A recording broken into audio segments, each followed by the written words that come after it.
आज प्रदोष का दिन है, प्रदोष काल है। आप भूल गए प्रदोष के दिन, प्रदोष काल के दिन, प्रदोष के दिन, प्रदोष काल में आपने मुझसे वचन दिया था कि तू जिस जगह पर ले जाकर खड़ा कर देगा उस स्थान में मैं चारों तरफ अपनी दृष्टि फेरूंगा और चारों तरफ दृष्टि जहां फेरूंगा जो जिस कामना को करेगा उसकी कामना मैं पूरी करूंगा। ये आपने मुझे वचन दिया था भोलेनाथ। क्यों माताएं प्रदोष का व्रत करती हैं? क्यों पुरुष प्रदोष का व्रत करते हैं? क्यों बच्चे प्रदोष का व्रत करते हैं? प्रदोष का व्रत करने का केवल एक सार तत्व यह है, प्रदोष के दिन, प्रदोष काल में मेरा देव अधिदेव महादेव निकलते हैं अपने मंदिर से बाहर, नंदी पर बैठकर कैलाश पे से निकलते हैं, काशी विश्वनाथ चलते हैं, देवघर वाला नंदी लेकर बाहर निकल जाता है। और प्रदोष काल में भगवान ने नंदी को जो वचन दिया था कि जहां तू खड़ा होगा चारों तरफ दृष्टि फेर कर जितने दिखेंगे सबका कल्याण मैं करूंगा, जो मांगेगा उसे मिल जाएगा। इसलिए प्रदोष के दिन, प्रदोष काल में हम शंकर की आराधना में लगे रहते हैं, प्रयास करते हैं कि मुख से श्री शिवाय नमस्तुभ्यम निकल जाए, पंचाक्षर मंत्र नमः शिवाय निकल जाए, षडाक्षर मंत्र ओम नमः शिवाय निकल जाए, भगवान के मंत्र का जाप हमारे मुख से निकल जाए। जब हमारे मुख से भगवान का नाम जाप निकलेगा तो हो सकता है कि शिव की दृष्टि हम पर पड़ जाएगी और हमारा कल्याण निश्चित हो जाएगा, हमारा कल्याण।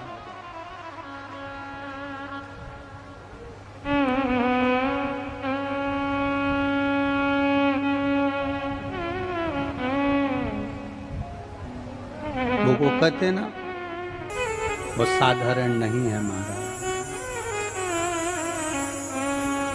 वो बाबा डमरू वाला रे थारी मौज कर देगा। हम जो मांगे वो हमको देने को तैयार बैठा, जो मांगे। इसलिए भाव से, हृदय से शिव को जब हम पुकारते हैं, शिव दौड़कर आता है। प्रदोष के दिन, प्रदोष काल में शिव जी के नाम का स्मरण प्रत्येक को कर लेना चाहिए। और एक नंदीश्वर शिव महापुराण से एक बात सीख कर जाइएगा।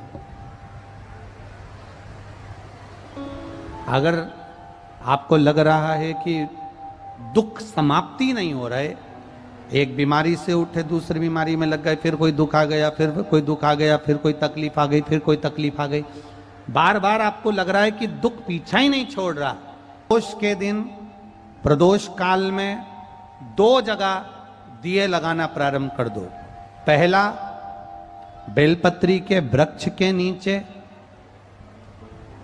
पहला दिया प्रदोष काल में, प्रदोष के दिन बेलपत्री के वृक्ष के नीचे, और दूसरा दिया अपने दरवाजे की चौखट के बाहर।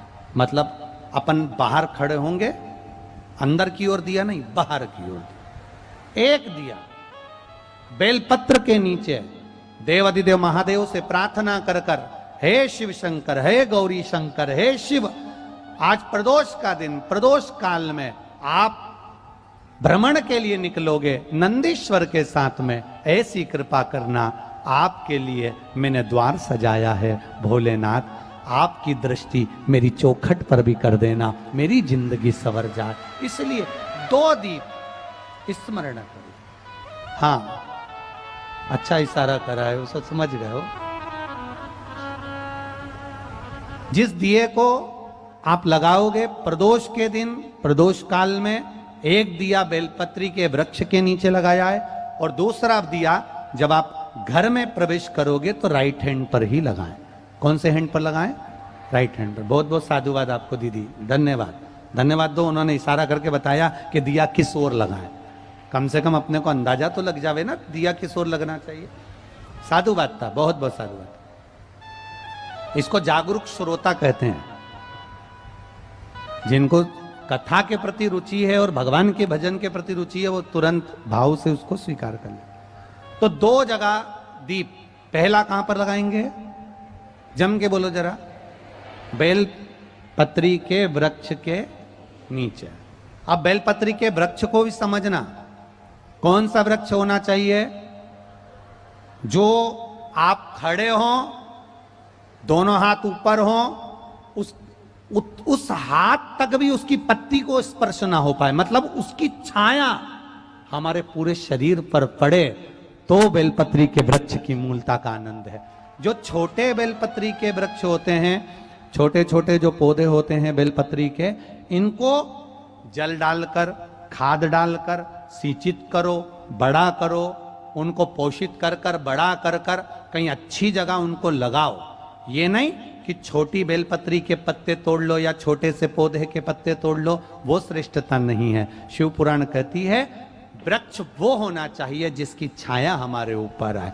बाकी के आपके घर में आप बेलपत्री का पौधा लगाते हो, उसको बड़ा करो, बड़ा करने के बाद उसको कहीं अच्छी जगह पर लगाओ जिससे वह बेलपत्री का पौधा बड़ा हो जाए।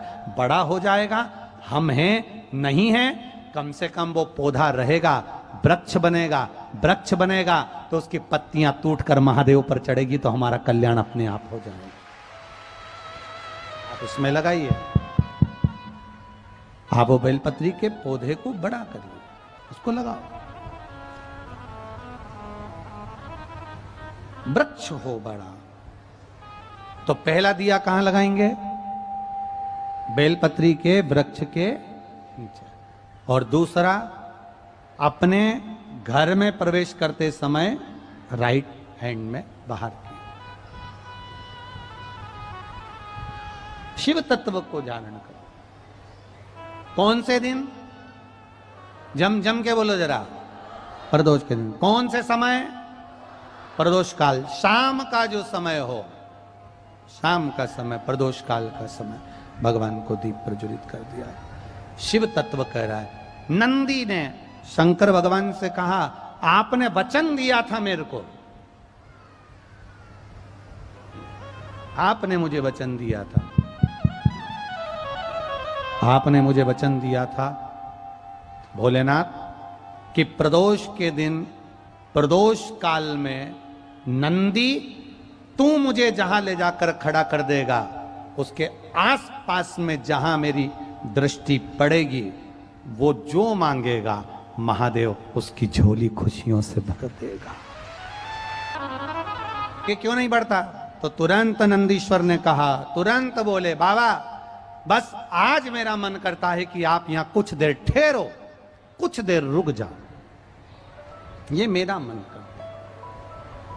बहुत ध्यान दीजिएगा, अपने स्मरण में रखिएगा। शिव जी को लोटा भर के जल चढ़ाने जाओ, शंकर भगवान को जब एक लोटा जल चढ़ाने के लिए जाओ तो अपने स्मरण में रखिएगा, थोड़ी देर, एक क्षण, एक पल, एक घड़ी नंदीश्वर के पास भले ना बैठो, खड़े हो जाओ, पर एक क्षण के लिए नंदी के पास जरूर ठहरा करो, जिससे वो हमारे मन की बात महादेव तक पहुंचा दे, शिव तक पहुंचा दे। हमारे मन की बात भगवान शिव से कह,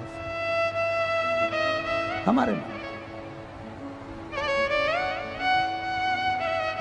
जब अपने मन की बात हम देवाधिदेव महादेव से कहें, तो अपने हृदय की बात, अपने चित्त की बात महादेव तक पहुंचाने के लिए मेरा देवाधिदेव, मेरा महादेव, मेरा शंभु तक अपनी बात पहुंचाने के लिए मेरे शंकर भगवान ने अपने नंदी को हमें दे रखा है। ऐसी नंदी की महत्वता है।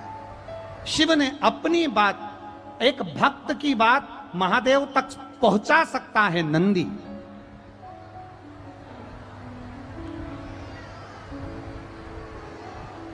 एक भक्त की बात शिव तक पहुंचाने के लिए नंदी मूल है। नंदी मूल। आप अपने हृदय की बात नंदी से कहें, नंदी बाबा देव अधिदेव महादेव से कह ही देता है। इतना बन सकता है। आप नंदीश्वर शिव महापुराण की कथा सुन रहे हो, नंदी के पास बैठकर नंदी के कानों में, नंदी के चित्त में हमारे हृदय की बात हम कहें और वो बात नंदीश्वर देवादिदेव महादेव तक पहुंचाए।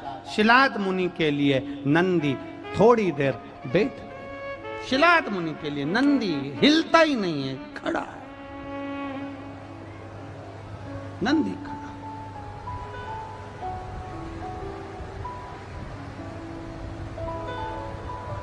अब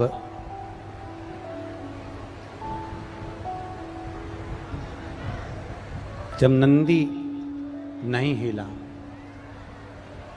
पार्वती जी ने शंकर जी से कहा ये नंदी हिलने वाला नहीं है। अपन नंदी से नीचे उतर जाते हैं। भोलेनाथ पार्वती जी के साथ में नंदी से नीचे उतरे और उतरकर शंकर भगवान ने सबसे पहली दृष्टि शिलाद मुनि पर दे दी।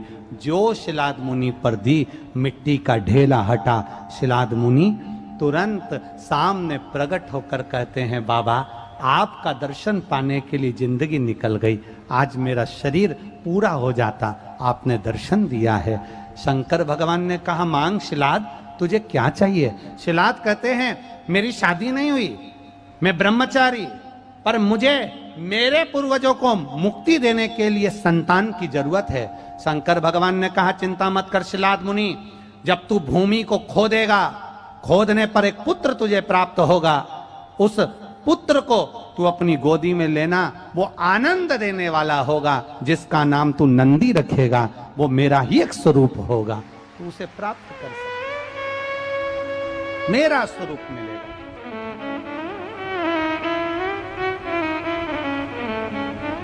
पर भोलेनाथ ने कहा, देने पर अगर पर, किंतु, परंतु, क्या, क्यों ये शब्द अगर लग जाता है तो टेंशन आ जाता है।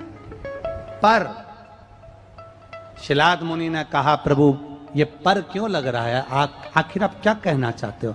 शंकर भगवान ने कहा, सुन शिलाद मुनि, पुत्र तो तुझे मिलेगा, पर उसकी उम्र पूरी नहीं होगी, आधी उम्र में उसको जाना पड़ेगा, आधी उम्र में उसे जाना। शिलाद मुनि ने चरण पकड़कर देवादिदेव महादेव से कहा, अगर मेरी भक्ति के बल पर मुझे पुत्र मिल सकता है तो विश्वास रखता हूं आपकी भक्ति करके मेरे पुत्र की उम्र भी बढ़ा सकता हूं।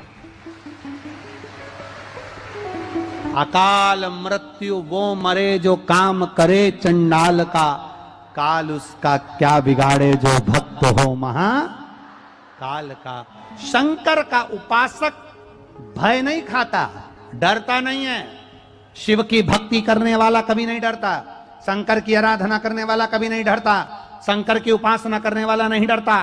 शंकर की भक्ति करने वाला, अगर कोई उपासना करने वाला है, शिव को एक लोटा जल चढ़ाने वाला है, शंकर का व्रत करने वाला है, शिव की भक्ति करने वाला है, देवघर तक जल चढ़ाने सुल्तानगंज से पैदल जाने वाला है, तो वो दुनिया में कभी नहीं डरता, वो आगे ही बढ़ता चले जाता है, डरता वरता नहीं है। शिव भक्ति में रमो। भगवान को रिझाने के लिए कोई तुमसे कहे कि तुम 1.25 मन लड्डू का भोग लगाओ, उन्हें 1.25 किलो रोज मक्खन चढ़ाओ, तो कोई कुछ कहे, कोई कुछ कहे। जैसे कल वो हमारे सोमानी जी के कोई परिचित हैं, तो वो बता रहे थे कि मंदिर आपने कहा था इतना सा काला तिल चढ़ाना, और मालूम पड़े वो 250 ग्राम आधा किलो चढ़ाया। अब ऐसे तो तुम कुछ भी करो, ऐसा तुम्हारी मर्जी पड़े जो करो, पर कई चीजें ऐसी हैं जिसका हमारे शास्त्रों में प्रमाण नहीं, तो भी लोग उसको कर रहे हैं, तो भी लोग कर रहे हैं, और कर रहे हैं बस उनका मन शांत कि हमने कर दिया, हमको सुख मिल गया। पर वो देखिए, सिर दर्द अगर आपका हुआ है तो आपने डिस्प्रिन भी ली है, एनासिन भी ली है, फिल्म भी ली है, और ना जाने कितनी टेबलेट आपने सिर दर्द के समय पर एक साथ खा तो ली पर बाद में रिएक्शन तो करेगी। इतनी खाई है तो एसिडिटी तो होगी, इतनी खाई है तो कुछ ना कुछ प्रॉब्लम तो होगी। तुमने एक साथ खा ली। पूजन पाठ करते समय हमें इस चीज का अंदाजा होना चाहिए कि हम किस पाठ को कर रहे हैं, हम भगवान की भक्ति किस रूप में कर रहे हैं, हम भगवान को कैसे रिझा लें। हमें ज्यादा टेबलेट खाने की जरूरत नहीं है, हमें एक ही औषधि ऐसी पा लेना है, हमको एक टेबलेट ऐसी खा लेना है जिससे सिर दर्द बंद हो जाए, और जो तुम्हारे शरीर पे लगे उसको खाओ। कई कई माताएं तो कहती हैं हमको ये दवाई सूट नहीं करती, डॉक्टर से भी बोल देती साहब हमको ये दवाई सूट नहीं करती, हम नहीं खा सकते, खाएंगे एसिडिटी होगी, खाएंगे ऐसा होगा। उसी तरह अगर आपका चित्त, आपकी वृत्ति, आपका मन 10 जगह पर नहीं लगता, साफ मना कर दो, मैं नहीं जा सकती, मेरा मन उधर नहीं लगता, मैं ये नहीं कर सकती, मेरा मन नहीं, पर मेरा मन शंकर के भजन में, मेरा मन राम के भजन में, मेरा मन कृष्ण के भजन में, मेरा मन भगवान की भक्ति में अगर रमा है तो उसको रमा।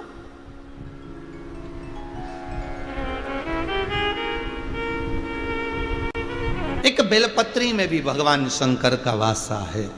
वो दिखने की बहुत छोटी सी होती है, 3 पत्तियों की होती है, पर उसके एक एक अंश में भगवान देव, अधिदेव, महादेव, ब्रह्मा, विष्णु, महेश और 64 योगनियां, देवियां सारी इस बेलपत्र के अंतर्गत विराजमान हो जाती है। उस पे विश्वास भी इतना कर लिया कि राठी परिवार बोला कि गुरुदेव वो है घर में, माँ कह रही है घर में है, चिंता मत करना, बालवा का नहीं होगा। कथा करवाई है पिछले वर्ष, 108 शिव पोथी जब हुई थी उस समय पर करा ली, तो उसमें जो बेलपत्र है वो उतना असर, तो विश्वास से भगवान है। भरोसा कब आया? जब विश्वास पूर्ण हो गया।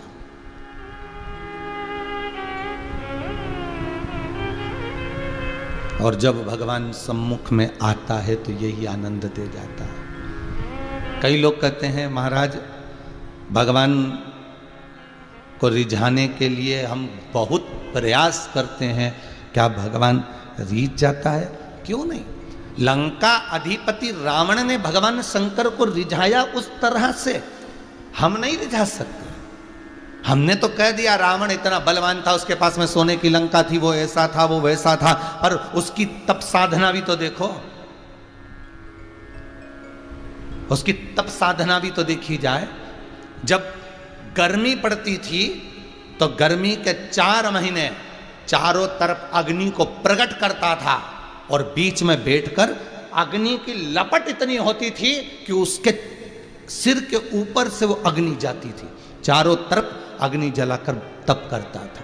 बारिश आती थी, बाहर बैठकर तप करता था, ठंड पड़ती थी, पानी में डूबकर तप करता था। और जब इससे भी शंकर प्रसन्न नहीं हुए, देवताओं ने कहा भोलेनाथ उसने इतनी तप साधना कर ली, उसने इतना भजन कर लिया, और आप प्रसन्न नहीं हो रहे, आप प्रकट नहीं हो रहे। उसकी तप साधना से आप प्रसन्न नहीं हो रहे, उसकी तप साधना से आप प्रकट नहीं हो रहे। सोने को जितना तपाओगे उतना निखरेगा, कुंदन उसका आनंद तभी तो बनेगा।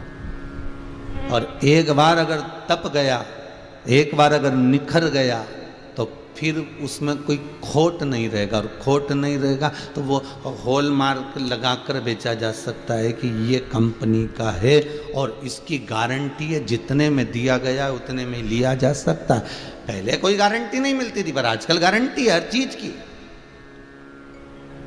आप उतने में इसको वापस कर सकते हो, जितने का लेकर जा रहे हो उतने में प्राप्त वापस हो जाएगा। रावण को और तपाओ, और तपाया।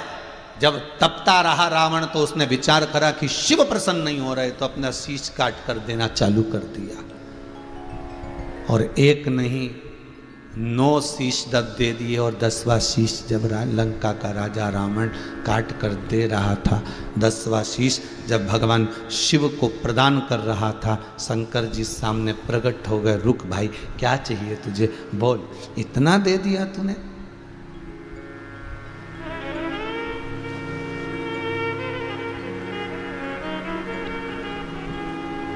नौ शीश देने वाले रावण के पास राम बाद में पहुंचे थे। पहले सबरी अम्बा के यहां नवदा भक्ति का ज्ञान दे दिया था, वही नौ भक्ति, वही नौ भक्ति। शबरी अम्बा के दरवाजे पर जाकर नवदा भक्ति का ज्ञान दिया और उसके बाद में वो जो 9 शीश रावण ने दिया था और 10वां शीश काट ही रहा था और भगवान सम्मुख में आ गए। सामने सम्मुख में भगवान शिव आ गए। मत काट, क्या चाहिए ये बोल दे। और उसने तब किया, किस चीज के लिए करा था? जब ब्रह्मा जी से उसने वर मांग लिया था कि मैं मरूं तो नाभि में अमृत है, वो सूखेगा तब मैं मरूंगा। मरने की तो उसके पास में गारंटी आ गई थी कि मरूंगा तब जब वो सूखेगा। सोने की लंका उसको पहले मिल चुकी थी। सारा सुख लंकाधिपति रावण के पास में था।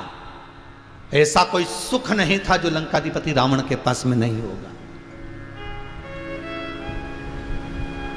जितने ग्रह थे रावण के यहां पर थे, जितने देवता थे रावण के यहां हाजिरी में आते थे। जब दुनिया का सारा सुख उसके पास में है, सर्व सुख उसके पास में, तो फिर शंकर को क्यों रिझाया? शंकर को रिझाने का कारण क्या था?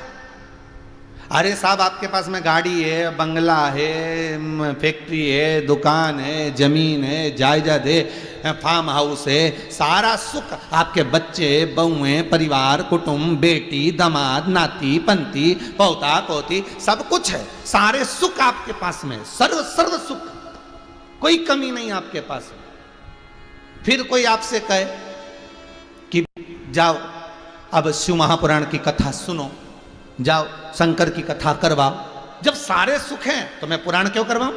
जब सारे सुख हैं तो मैं कथा क्यों करवाऊं?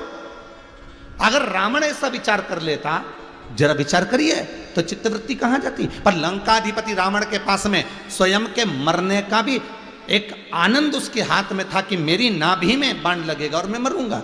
मंदोदरी मेरे पास में, एक रानी और मेरे पास में, विभीषण, कुंभकर्ण, बड़े बड़े असुर मेरे पास में हैं, सोने की नगरी मेरे पास में है, समुद्र के मध्य में मैं विराजमान हूं, मुझे किसी चीज का भय नहीं, सारे देवता मेरे पास में हैं। फिर आखिर ऐसी क्या जरूरत पड़ गई थी लंका के राजा रावण को कि वो लंकाधिपति रावण भगवान शंकर को शीश काट कर दे रहा था, इतने तप कर रहा था, इतनी साधना कर रहा था, फिर क्या जरूरत थी? तो भगवान शंकर ने पूछा, मांग तुझे क्या चाहिए,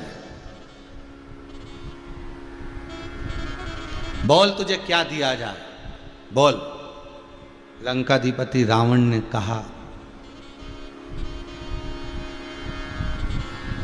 आपको कैलाश लेकर चलना, कैलाश से लंका लेकर चलना। देखिए कितनी सुंदर बात, आपको लंका लेकर चलना है। तो शंकर जी मुस्कुरा के बोले, तू मुझे लंका में ले जाके क्या करेगा, ये भी तो बता।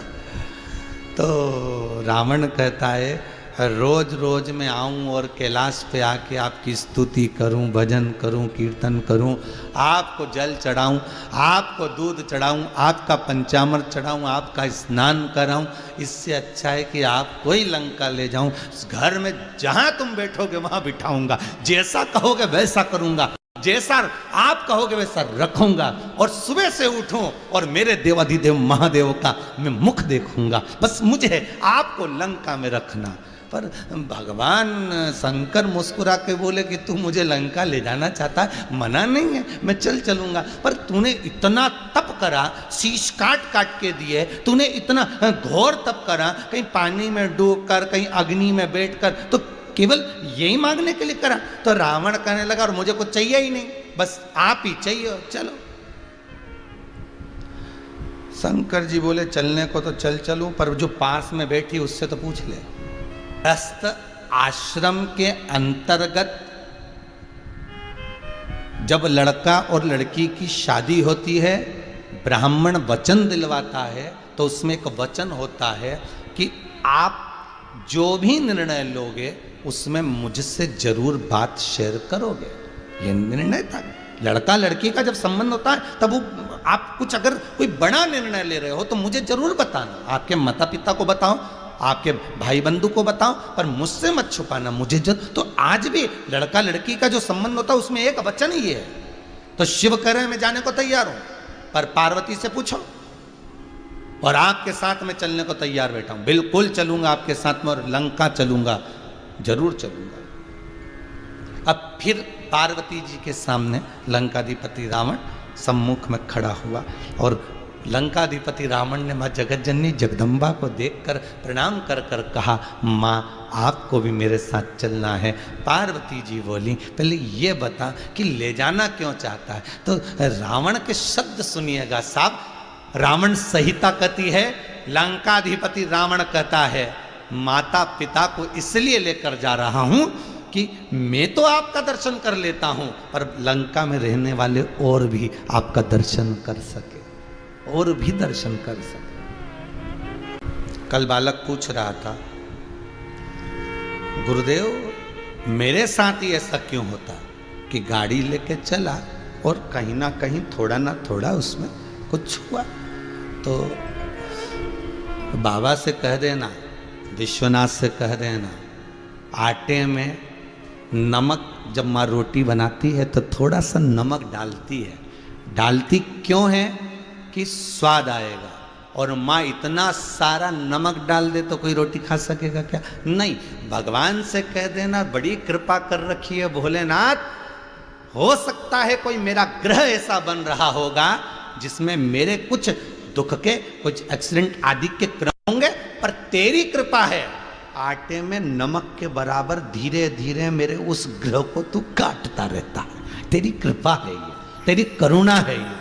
वो धीरे धीरे स्लो तो कहीं ना कहीं उस जो ग्रह आ रहा है, जो काल आ रहा है, उसको मेरा महाकाल धीरे धीरे कर कर उस ग्रह को काट रहा। तो उसको धन्यवाद देना, जैसे आटे में नमक डले और स्वाद आए तो ऐसा चल जाएगा, थोड़ा थोड़ा थोड़ा थोड़ा चल जाएगा, पर ज्यादा नहीं। आटे में नमक के बराबर झेल सकते, दुख सहन कर सकते, पर इतना मत तोड़ना कि तकलीफ हो। बाबा कृपा कर, और यही कृपा उसकी है।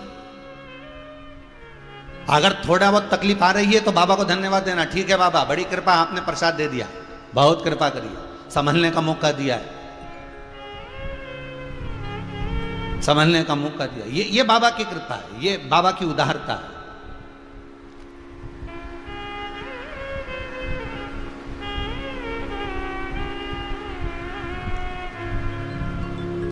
रावण कह रहा है मैं आपको ले जाना चाहता हूं जगत हित के लिए, जग कल्याण के लिए। आपसे भी निवेदन है, जितने आस्था चैनल पर कथा सुन रहे हो, जितने मोबाइल पर कथा सुन रहे हो, फेसबुक पर जितने कथा सुन रहे हो, सबसे करबद्ध निवेदन है, अगर आप भगवान के सामने जाओ तो सबसे पहले अपने लिए बाद में मांगना, पहले जग हित के लिए मांग लो। मेरे अड़ोसी पड़ोसी कुटुंब कबीला नाते रिश्ते सब सुखी रहें, भगवान ऐसी कृपा कर, कोई दुखी ना हो। सुखी रहे संसार में, दुखिया रहे न कोई, ये अभिलाषा मेरी है, सो भोले पूरी हो। सब सुखी रहे, सब आनंदित में रहे, आनंद मस्ती में और अलमस्त होकर। इसलिए हम बार बार कथा में कहते हैं, क्या किसको रोइए चादर तान कर सोइए, आग लगे बस्ती में अपन रहो मस्ती में। भगवान ने जितना शरीर दिया है, जैसा स्वरूप दिया है, जैसी भगवान ने कृपा करी है, उसमें इतने सुखी रहना कि तुम्हारे बराबर दुनिया का कोई सुखी व्यक्ति ना हो।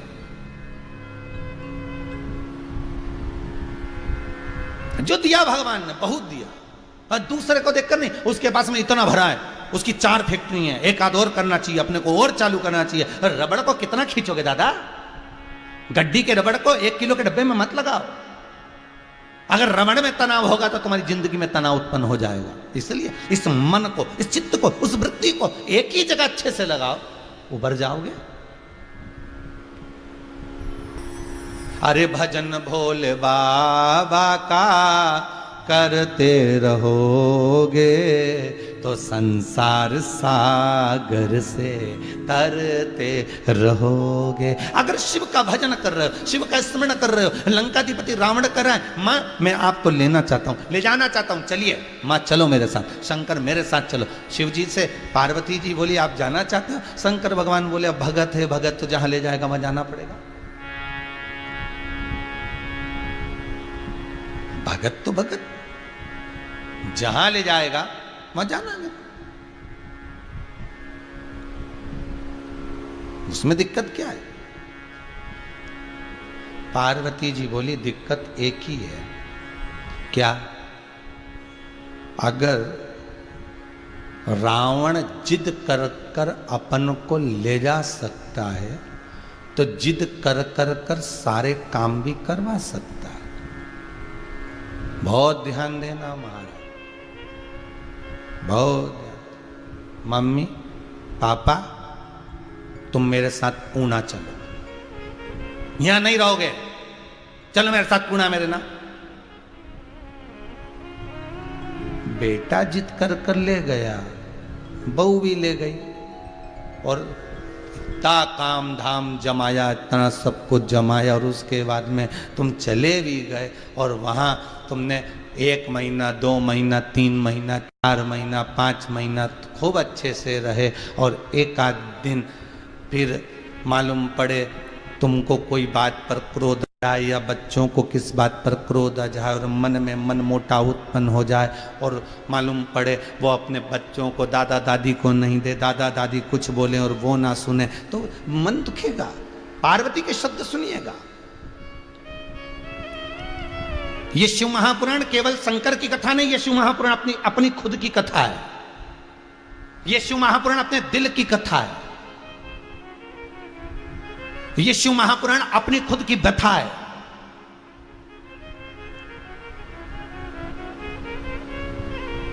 ये शंकर की कथा अपने ऊपर आधारित है, पूरी वेद व्यास जी लिखते हैं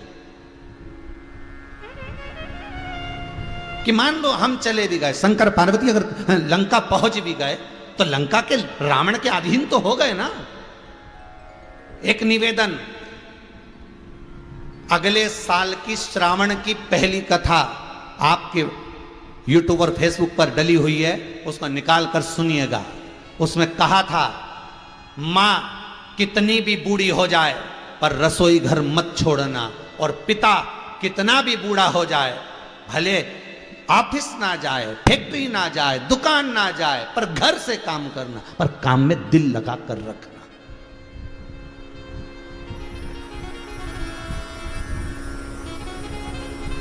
कितने भी बूढ़ी हो जाओ, रसोई घर मत छोड़ना। एक बार बहू बहुत अच्छी है, भोजन बनाएगी, बेटे बहुत अच्छे हैं, साधन करेंगे, सब कुछ होगा, पर अपने मन से एक बार रसोई घर में जरूर जाओ। और बेटा ला मैं दूध तपा देती हूँ, तुम दोनों भोजन कर लो, तुम तीनों बैठ जाओ, तुम आप यहाँ बैठ जाओ, बैठो बेटा मैं कर देती हूँ। लाओ बेटा कोई काम है, बच्चों का टिफिन मैं बना देती हूँ, तुम तैयार हो करो बच्चों को। ये माँ का एक आनंद, एक सम्मुखता है कि वो पहुंचे रसोई घर में, कितनी भी बूढ़ी हो जाए, सब कितना भी बुजुर्ग बना जाए।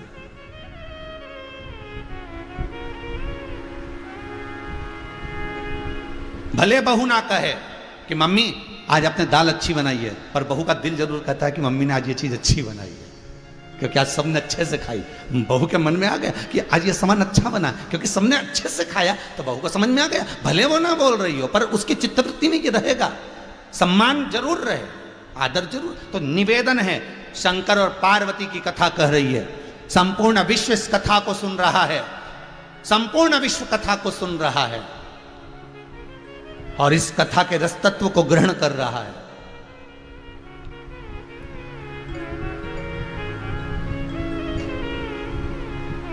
और यदि कथा श्रवण कर रहे हो तो पार्वती की कथा अपनी कथा, शिव की कथा अपनी कथा है। नहीं, पार्वती जी बोल रही बहुत ध्यान देना महाराज, एक गलती आपसे हो गई थी भोलेनाथ। शंकर जी ने पूछा मुझसे और गलती हो गई थी कौन सी? अच्छा ये पतियों मानते बड़े देर में, और मानते हैं तब कहते हैं हाँ हाँ बिल्कुल सही बोली थी तू, मानते थोड़ा लेट है। हाँ पर मानते जरूर है। और कई कई सोचे कि बिल्कुल हमारी मान के ही चले, तो वो नहीं हो सकता हो। मानते हैं परंतु थोड़ा लेट। तो शंकर जी से पार्वती जी बोली, तो एक गलती आपसे पहले भी हो गई थी। भगवान शंकर बोले, वो कौन सी गलती हो गई थी, जरा बता तो जरा। पार्वती जी बोली, याद करो, गणेश जी और कार्तिकेय दोनों को कह दिया कि पृथ्वी की परिक्रमा कर करा, और पृथ्वी की परिक्रमा करने दोनों को भेज दिया। गणेश जी महाराज चूहे पे बैठ गए, कार्तिकेय मोर पर बैठ गए। कार्तिकेय गए परिक्रमा करने के लिए, और गणेश जी ने लगा लिया अपन दोनों की परिक्रमा। वो तो मैं नेत्र बंद कर कर साधना में लीन थी, अपने दोनों पुत्रों का स्मरण कर रही थी। और उतनी देर में जैसे ही गणेश जी ने परिक्रमा लगाई और तुमने खड़े होकर कह दिया, गणेश मैं तुझे वर देता हूं कि तू प्रथम गिनती में पूजा जाएगा, मैं तुझे वर देता हूं कि तू प्रथम पूज्य होगा। पार्वती जी बोली, गलती नहीं हुई थी आपसे, कार्तिकेय पृथ्वी की परिक्रमा करने गया था, गणेश ने अपन दोनों की परिक्रमा लगाई थी। और गणेश जी ने कहा था, आप ही में पृथ्वी, आप ही में आकाश, आप ही में तलातल पताल, सब कुछ आप में है, इसलिए मैंने आपकी लगा ली। तो बेटे ने, कार्तिकेय ने आपकी बात सुनकर पृथ्वी की परिक्रमा करी। उसने गलत किया क्या? नहीं, आपके वचन को रखा। और गणेश ने अपनी बुद्धि का परिचय देकर यहीं परिक्रमा लगा ली, और आपने उसे वर दे दिया। मुझे यह श्रेष्ठ नहीं लगा। याद करो भोलेनाथ, ये मुझे श्रेष्ठ नहीं लगा, इसलिए मैंने वर मांगा था आपसे कि आज के बाद शंकर की कभी परिक्रमा ना हो। क्योंकि एक परिक्रमा इतनी भारी पड़ गई थी, इतनी भारी पड़ गई थी कि एक को वर मिल गया और दूसरा मौन होकर श्रीशैलम पर मल्लिकार्जुन के रूप में बैठ गया। ये मल्लिकार्जुन श्रीशैलम पर भगवान बैठे, क्यों बैठे हैं? बस कारण यही, कार्तिकेय रूट के चले गए तो वहां जाके बैठ गए। माता पिता मनाने गए उनको, रोज चलो, नहीं आए, मेरे को नहीं जाना। कोई ऐसी गलती हमारे जीवन में ना हो। शंकर जी की परिक्रमा क्यों नहीं होती? क्योंकि पार्वती ने वर मांगा था, आज के बाद आपकी कोई परिक्रमा ना करे। अगर परिक्रमा करेगा तो जितना उसने पुण्य करा है वो छिन्न हो जाए। इसलिए शंकर, अगर आपकी परिक्रमा हो तो आदि हो, पूर्ण परिक्रमा नहीं। ये बार मुझे तो मैं एक बार गलती हो गई, बार बार ना हो प्रभु। अपन चले भी गए और जाने के बाद अगर मान लो, पहुंचने के बाद और उसने, रावण ने कुछ मांगा और नहीं देंगे तो अच्छा नहीं लगेगा। अगर अपने को पूना ले गए और पूना ले जाने के बाद बहुओं ने कहा, लाओ जरा वो वाला बीज वाला प्लेट हमारे नाम कर दो। अब उसने तो 2-4 दिन रोटी वोटी खिलाई और तुमको देना पड़ेगा। तो रावण जो मांगेगा फिर देना पड़ेगा। शंकर जी बोले, तेरे बराबर कोई चतुर नहीं हो सकता। पार्वती जी बोली, वही तो हम कहे, पहले हमसे तो पूछ लिया करो, थोड़ा बहुत तो कम से कम पत्नी से पूछो, ज्यादा नहीं पूछो तो थोड़ा बहुत तो पूछो।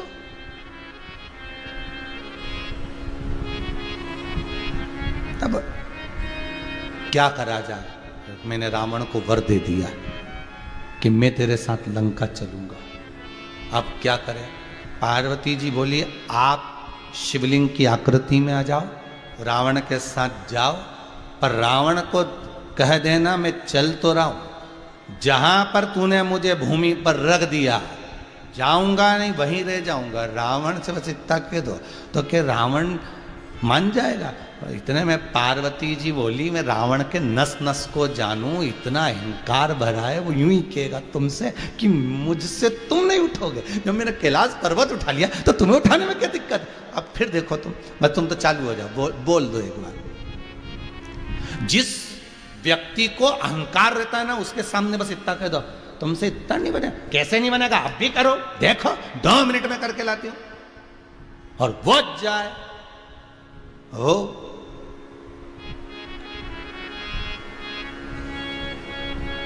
वो तुरंत करके आ जाए। बस चढ़ाना ही तो था, और रावण को चढ़ाने का ही तो क्रम था। बस चढ़ा दिया रावण को, और रावण को चढ़ाया। और शंकर जी ने कहा, सुन लंकेश, लंकाधिपति रावण, मैं तेरे साथ लंका जाने को तैयार हूं, पर शर्त एक है। क्या? कि मुझे ले जाते अगर तूने बीच मार्ग में कहीं रख दिया तो मैं फिर चलूंगा नहीं, उठूंगा नहीं। रावण बोला, प्रभु आप मुझसे नहीं उठोगे? भगवान बोले, तो चल। तो कि पक्का चल। और जो लेके चले तो शंकर भगवान जाने से पहले पार्वती से बोले अगर ये ले गया तो। पार्वती जी बोली मैं भी तुम्हारी ही अर्धांगिनी हूँ, चिंता मत करो। बीच रास्ते में, क्योंकि मैं जगदम्बा हूं, मैं जगदम्बा।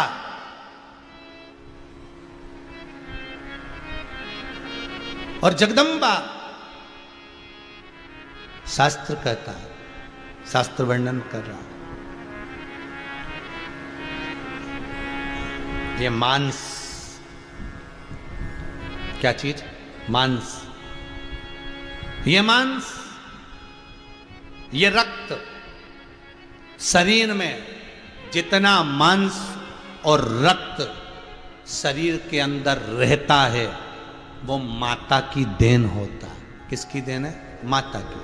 और शरीर में जितनी हड्डियां होती हैं और पेशियां होती हैं ये पिता की देन होती है।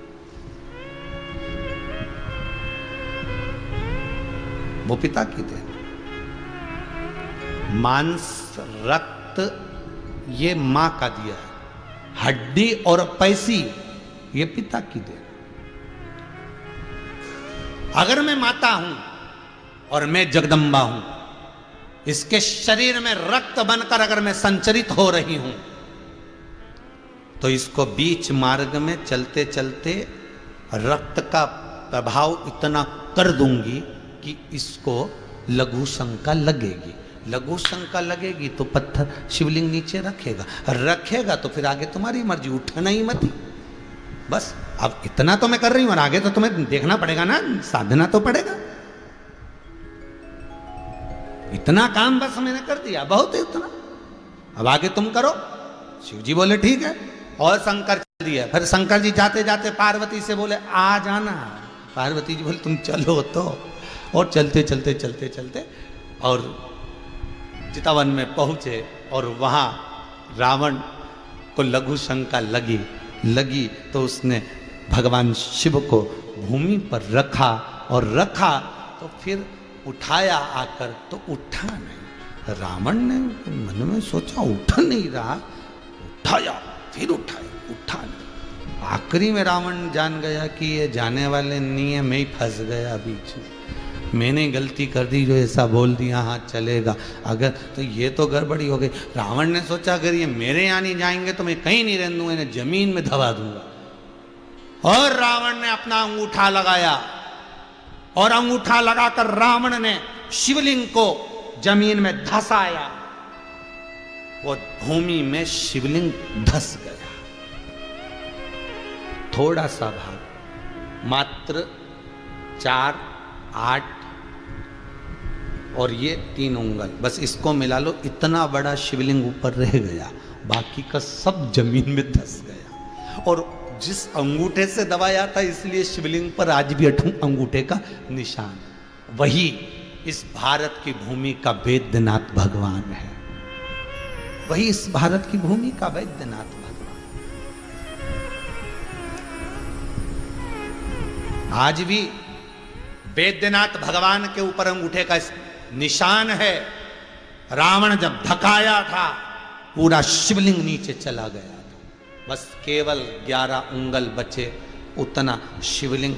और फिर उसने प्रयास करा, फिर दबा, तब नहीं दबा, वापिस चल दिया, वापिस।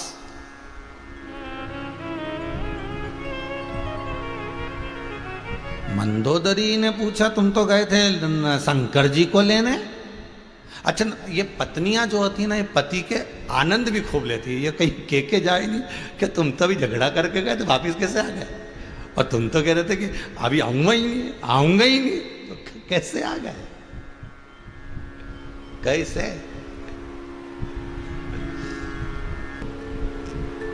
एक बार कजन कहाँ की बात है, राम जी कथा चल रही थी यहीं पर ऑनलाइन, और एक पत्नी का पति कहीं चले गया लड़ झगड़ के, और अब वो रात के 10 बज गई तो उसने तुरंत समिति को फ़ोन लगाया, गुरुजी से बात करा, गुरुजी से बात करा। बड़ी रो रही थी बेचारी, गुरुजी से बात करा। इन्होंने पूछा हुआ क्या ये बता। पति से झगड़ा हो गया था, वो ना जाने कहाँ चले गए, सुबह 11 बजे के गए, अभी तक पते ठिकाने नहीं है। तो अब ना जाने कहाँ, सब दूर फ़ोन लगा लिया, सब दूर ढूंढ लिया, और इनका भी मोबाइल बंद आ रहा है और बहुत दुख हो रहा है, मैं क्यों झगड़ा कर ली। हमने कहा ठीक है, वो तो अब जो होना था तो हो, पर तुम कहाँ कहाँ ढूंढ ली, सब दूर ढूंढ ली। छत पे गई थी, बस वहां नहीं गई, चली जा। ऊपर जाए, फ्लाइट मोड पे मोबाइल कर लिया था उसने और गेम खेल रहा था। गेम उसने वापस फोन करा, गुरुजी को धन्यवाद देना, मिल गया। मंदोदरी थोड़ा सा आनंद तो लिया। मंदोदरी बड़ी प्रसन्न थी। मंदोदरी ने जैसे रावण आया ना, धन धनाते हुए, रावण जब चलता था पृथ्वी हिलती थी, कहते लंका हिलती थी रावण के चलने पर, पांव जब धरता था। तो मंदोदरी निकल के अपने जैसे कोई आता है तो बेल बजाता, तो रावण आता था तो बेल बजाने की जरूरत नहीं पड़ती, बेल खुद ही बज जाती थी, क्योंकि पांव ऐसा रखता था। और जो लंकाधिपति रावण आया और आते से मंदोदरी बाहर निकल के आ गई, और मंदोदरी बाहर निकल के आते से पूछी, क्यों शंकर जी लेने गए थे, भोलेनाथ आए नहीं। तो रावण बोला फालतू की बात करना मत, ला रहा था। फिर विभीषण बोला ला तो रहे थे भैया, पर बीच में लग गई लघु शंका। तो कहां से आए लंकाधिपति, किया यहां भगवान भोलेनाथ। अब तो रावण को भीतर क्रोध आ गया। मंदोदरी कहकर अंदर चली गई। अच्छा, पत्नियों की आदत रहती, जो भी बोलना बोल बुला के रसोई घर में घुस जाती, तुरंत कहा और गई, बोली और चली। वो रुकती नहीं है, बस कहे कुआ कहे वो जा रही, वो जा रही, वो पहुंच गई। अब मंदोदरी ने कहा तुम तो शंकर भगवान तो अगर मेरे साथ नहीं आए, इसलिए मैं जमीन में उसको पताल में धक्का कर आ गया। ओ विभीषण बोले जिनको ये पताल में धक्का कर आए हैं, थोड़े से शंकर जी बाहर रह गए, जटा जटा। अच्छा, फिर विभीषण भैया क्या हुआ? विभीषण के विष्णु भगवान, ब्रह्मा जी, इंद्र, वरुण देव, गरुण देव, जल देव सब पूजन कर रहे हैं उनकी प्रतिष्ठा, कि रावण छोड़ गया, अपने को मिल गए शंकर भगवान, प्रतिष्ठा कर, प्राण प्रतिष्ठा। पूरी दुनिया में 12 ज्योतिर्लिंग में से एक ज्योतिर्लिंग ऐसा है, बाबा बैद्यनाथ, बाबा धाम बैजनाथ जी, जिनकी प्राण प्रतिष्ठा किसी एक ने नहीं, जिनकी प्राण प्रतिष्ठा ब्रह्मा, विष्णु, इंद्र, वायुदेव, जलदेव, गरुण देव, 33 कोटि देवताओं ने एक साथ मिलकर करी। 33 कोटि देवता जिसकी स्थापना करे, वो बाबा बैजनाथ धाम, वो बाबा धाम है। सच क्या? शिव को पाना कोई सरल है क्या? शंकर को बस वाणी की शुद्धता हो, आपके हृदय की शुद्धता हो। कहते हैं वस्त्र कौन कलर का है उससे मतलब नहीं होगा। भगवान को पाने के लिए वस्त्र चेंज करने की जरूरत नहीं, मन को चेंज करना पड़े, मन बदलना पड़े, भगवान मिल जाए। और कोई कहे कि लड्डू से मिलेगा, पेड़े से मिलेगा, घी से मिलेगा, जल से मिलेगा, दूध से मिलेगा, नहीं। भगवान को पाने के लिए निर्मल मन सो मोहि पावा, मोहि छल छिद्र कपट ना भावा। अपनी वृत्ति देता। कोई किसी रूप में, कोई किसी रूप में पाता ही है। इसकी कीमत बढ़ाना है तो भगवत भजन को हृदय में उतारना है। भगवत भजन।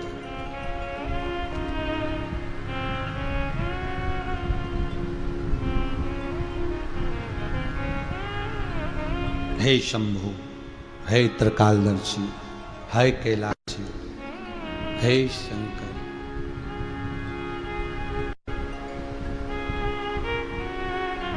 हे शंकर।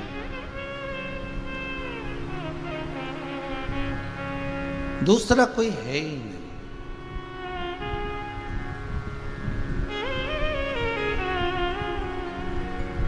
उसके सिवाय कहां जाए? शिव पुराण कह रही है भगवान शंकर के नेत्र बिंदु बंद करने पर एक बिंदु प्रकट हुआ, उस बिंदु से एक बालक उत्पन्न हुआ जिसका नाम अंधकासुर था।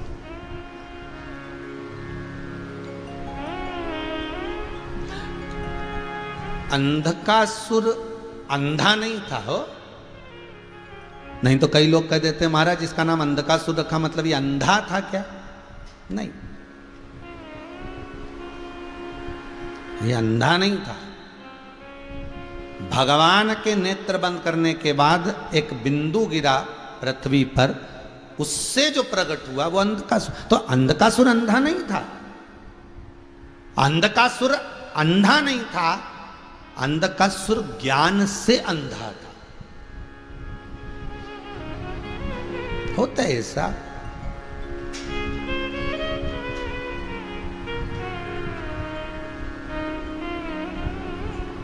कई लोगों को ज्ञान से, एक लड़के की शादी हुई, पत्नी के घर गया पहली बार ससुराल, तो थोड़ा सा उसको ध्यान नहीं होगा, पहली बार ससुराल गया था, तो पत्नी के सामने उसकी सहेलियों ने और पत्नी की बहनों ने उसके सामने पूड़ी भजिया सब्जी सब ला के रख दी और रखी, और उसने खाना, भूख तो उसको बहुत तेज लग रही थी, और खाना जो चालू करा तो इतनी बड़ी बड़ी पूड़ी थी, तो पति ने सोचा अभी इतनी बड़ी पूड़ी है, भूख बहुत तेज लग रही है, तो इसने पहले क्या करा कि ईमानदारी से जीने के लिए थोड़ा सावधानी से तो पूड़ी के टुकड़े कर लिए, तो उसमें से उसने एक पूड़ी में से 2 टुकड़े करो और आधा ही टुकड़ा उठाए और सब्जी समेत खा जाए।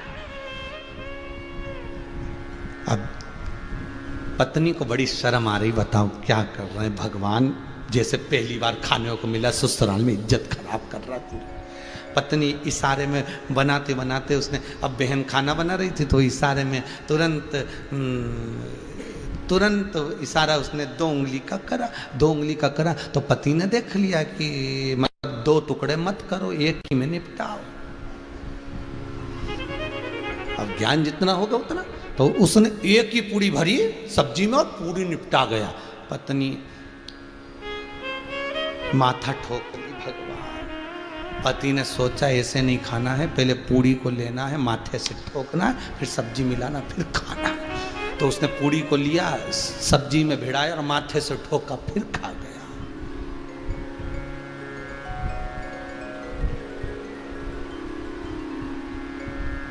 जितना ज्ञान होगा उतना प्राप्त होगा। अब अंधकासुर अंधा नहीं है, अंधकासुर अज्ञान से अंधा है। भगवान शंकर ने कहा पार्वती फेंक दे इसको समुद्र के अंदर। पार्वती कहती आपके द्वारा प्रकट है, आपका पुत्र है, ये मेरा पुत्र है। पार्वती जिसको गोदी में लेकर पुत्र कहती है, स्नेह करती है, लाड लड़ाती है, वात्सल्यता रखती है। और पार्वती मैया से शंकर जी ने कहकर उसको समुद्र में फेंकवा दिया। समुद्र में फेंका, हिरण्याक्ष ने उसको पकड़ लिया, पाल पोस कर बड़ा करा। एक दिन हिरण्याक्ष मर गया, बरहा अवतार हुआ भगवान का और हिरण्याक्ष मारा गया।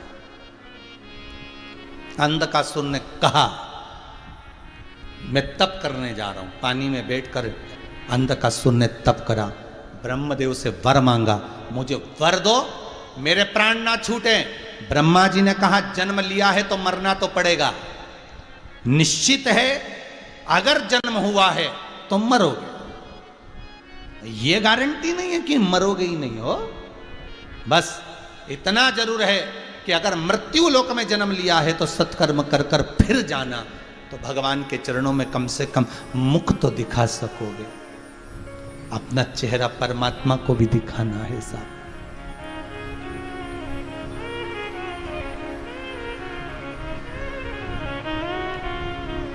दुनिया के लोग आपको आपके कपड़े से, श्रृंगार से पसंद करेंगे, संत सद्गुरु आपको आपके चरित्र से, आपके हृदय से पसंद करेंगे, और परमात्मा आपको आपके दिल से, आपके भाव से, आपके मन से पसंद करेगा। उसकी पसंद करने का तरीका अलग है। वो आपका कपड़ा नहीं देखता, आपके वस्त्राभूषण नहीं देखेगा। उसको क्या करना है ये वस्त्राभूषण का, ये कपड़े का, ये दौलत का, उसको कोई मतलब। वो केवल अगर देख रहा है तो केवल आपका भाव। गया अंधकासुर ने ब्रह्मदेव से कहा मेरे प्राण ना छूटे। ब्रह्मा जी के मरना तो पड़ेगा, मरना पड़ेगा तो वर दे दो। जिस दिन मैं अपनी माता को गलत दृष्टि से देखूं उसी दिन मरूं, क्योंकि इसको मालूम था मेरी कोई मां है ही नहीं। क्योंकि मेरे पिता ने कहा तू तो पानी में बहकर आया था, मैंने तुझे पकड़ लिया था, तेरी कोई माता नहीं। ओहो, बस वर मांग लिया। ब्रह्मा जी ने तथास्तु कर दिया। इसमें भी अकल होती तो इतना सोच लेता कि ब्रह्मा जी तथास्तु बोले मतलब माता जरूर है, पक्का है। दशरथ जी को कितनी सहानुभूति थी शांतिन मुनि के श्राप से, कितनी सहानुभूति थी दशरथ जी को। दशरथ जी के मन में जब जब दुख होता था कि मेरे घर में पुत्र नहीं है, मेरे घर में संतान नहीं, मेरे घर में औलाद नहीं, दशरथ जी दुखी होते थे। तो कौशल्या जी कहती थी दशरथ जी से, क्यों दुखी होते हो, तुमको श्राप मिला है ना कि पुत्र के वियोग में प्राण त्यागोगे, मतलब श्राप मिला है तो पुत्र तो होगा, ये पक्का। तो फिर दुख किस बात का। रावण को, दशरथ जी को सहानुभूति कौशल्या जी दिलाती थी कि श्राप लगा है तुमको कि पुत्र के वियोग में प्राण त्यागोगे, तो फिर रोते क्यों, मेरे घर में पुत्र नहीं, मेरी 3 रानियां, संतान नहीं, चिंता काय को करते हो। अगर श्राप मिला है तो पुत्र जरूर होगा, ये पक्का है, तो काय को टेंशन लेना। श्राप को पूर्ण करने के लिए पुत्र तो देना पड़ेगा भगवान को, तो फिर चिंता किस बात की, क्यों चिंता। समझदार हो तो समझदारी करता। पर अंधकासुर को यह ज्ञान नहीं आया कि बताओ अगर मुझे ब्रह्मा जी ने वर दे दिया है कि मरेगा तो, अगर तुम्हारी माता जी को गलत दृष्टि से देखेगा तो फिर निश्चित हुआ। आया समय और अंधकासुर विवाह के लिए अपने दूतों को भेजा, जाओ जो सबसे सुंदर कन्या हो उससे मैं विवाह करूंगा। सबने जाकर कह दिया सुंदर तो एक ही थी, वो थी हिमालय राज की कन्या पार्वती। ऐसी सुंदर, और उसने तो विवाह कर लिया शंकर जी से। अंधकासुर ने सोचा वो बूढ़े जोगी शिव से विवाह करा, इतनी सुंदर कन्या ने, तो उसके साथ रहकर क्या करेगी, उसको मैं अपने लिए लाऊंगा। अंधकासुर गया, जो मां जगत जननी जगदम्बा बाहर बैठकर कैशों को संवारती है, कार्य करती है, और अंधकासुर ने जाते से कह दिया अरे ओ सुंदरी, मैं तुझे अपना बनाना चाहता हूं। माता की आंख से आंसू बहने लगे, मेरा पुत्र होकर मुझे गलत दृष्टि से देख रहा, गलत दृष्टि से। महाराज शिव महापुराण की कथा कहती है, दुनिया में मां एक ऐसी होती है कि बेटा छाती पर लात भी मारता है तो भी मां दुआ ही देती है, बद्दुआ नहीं देती।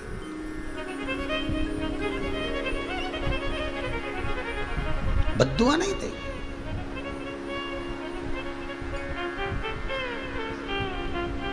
महाराज जिस घर में मां बाप की इज्जत नहीं होती, उस घर में देखना कभी बरकत नहीं होती। क्योंकि मां एक ऐसी होती है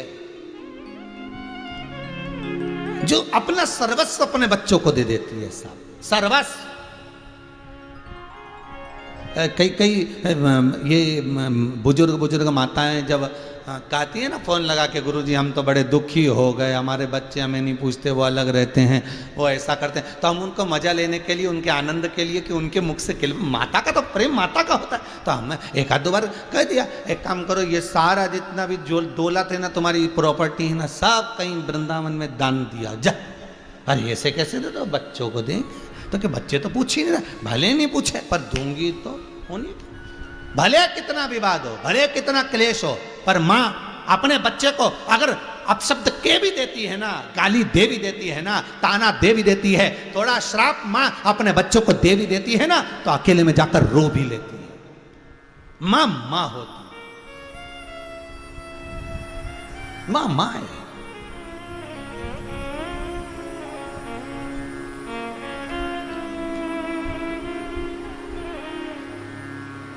वो कहे माई के दुधवन जैसन कहो मिठाई ना मिलई। माई के दुधवन जैसन कहो मिठाई ना मिले। सब कुछ मिल जाता है दुनिया में माई ना मिले। सब कुछ मिल जाता है दुनिया में माई ना मिले। खुद गीले में सोती है तुझे सूखे सुलाती। खुद भूखी रह जाती है तुझे निवला खिलाती। माई के आशीष जैसन कऊ आशीष ना मिलई। सब कुछ मिल जाता है दुनिया में माई ना मिलई। दुनिया में सब मिल सकता है, ठाट बाट संपदा दौलत धन सत्ता सब मिलेगा, पर मां नहीं। पहचान लो, जान लीजिए।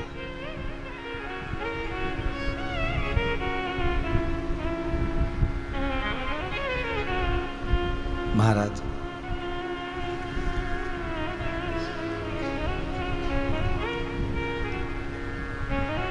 एक मैसेज पढ़ा था, शायद आपने भी पढ़ा होगा। टीचर ने अपने सारे स्टूडेंट को कहा, सारे बच्चों को कहा, कल सब स्वर्ग की मिट्टी लेकर आनी, बैकुंठ की मिट्टी लेकर आनी। सब बच्चे आ गए। टीचर ने पूछा आप लाए हो? नो। आप लाए? नहीं नहीं नहीं। एक बच्चा बैठा था, आप लाए हो? उसने पुड़िया खोली, मिट्टी दे दी। टीचर बोली तुम मुझे बेवकूफ समझते हो, मूर्ख समझते हो? अपने घर की मिट्टी भरकर लेकर आ गया और मेरे से कहता बैकुंठ की मिट्टी है। ये सब बच्चे जो बोल रहे हैं तुम्हें वो बोलना चाहिए था, और तुम मिट्टी भरकर लाए हो। बच्चा कहता है टीचर, मिस, मैडम, ये स्वर्ग की मिट्टी है। स्वर्ग गया था तू? नहीं। तो फिर मिट्टी कहां से आई? बच्चा कहता है मेरी मां के चरणों में सारी दुनिया का स्वर्ग है। उस माता के चरण की मैं मिट्टी लेकर आया हूं, तो ये स्वर्ग की ही तो मिट्टी है। ये वैकुंठ की ही तो मिट्टी है। महाराज आज अंधकासुर की बुद्धि देखो कितनी अंधी हो गई, इसलिए इसको अंधकासुर कहा गया है, बुद्धि से अंधा हो गया। बुद्धि कितनी अंधी हो गई।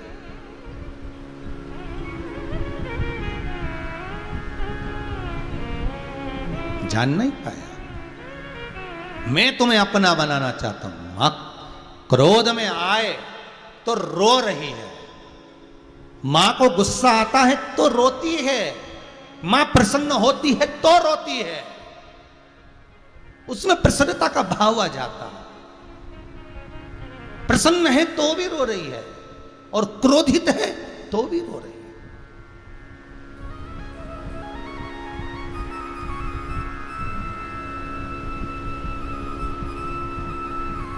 सोमानी जी के यहां कल भाभी जी सोमानी जी की यहाँ से बोल रही थी, गुरुदेव 7 दिन कहाँ चले गए मालूम नहीं पड़ा। नैनों में जल भर रहा था, अर्थात जब बहुत प्रसन्नता भी होती है ना, कुछ मन की मनोकामना जब पूर्ण होती है ना, जब हृदय से शिव को याद किया जाता है कि यह मेरा शंकर, ये मेरा शंभु, ये त्रिकालदर्शी, ये कैलाशी ने मेरी सुन ली। और कहाँ 2023 में कथा मिल रही थी, कहाँ बाबा ने कृपा कर कर इतनी जल्दी करुणा कर दी। मतलब शंकर ने सुन लिया तो प्रसन्नता के भी नेत्र से अश्रु बह रहे थे। नेत्र अश्रु प्रसन्नता के बह रहे थे। इतनी कृपा करी होगी साहब महाराज, उसकी शरणागति। अंधकासुर जान नहीं पाया, पहचान नहीं पाया कि मैंने माता को गलत दृष्टि से देख लिया। मां रो रही थी, शिव आ गए। शंकर ने देखा कि ये अंधकासुर पार्वती को अपशब्द कह रहा है, मां को गले लगाना था तो अपशब्द कह रहा है। शिव ने वहीं पर बटुक भैरव को प्रकट कर लिया। काल भैरव प्रकट करा था ब्रह्मा जी का सिर काटने के लिए, बटुक भैरव प्रकट करा था अंधकासुर का सिर काटने के लिए।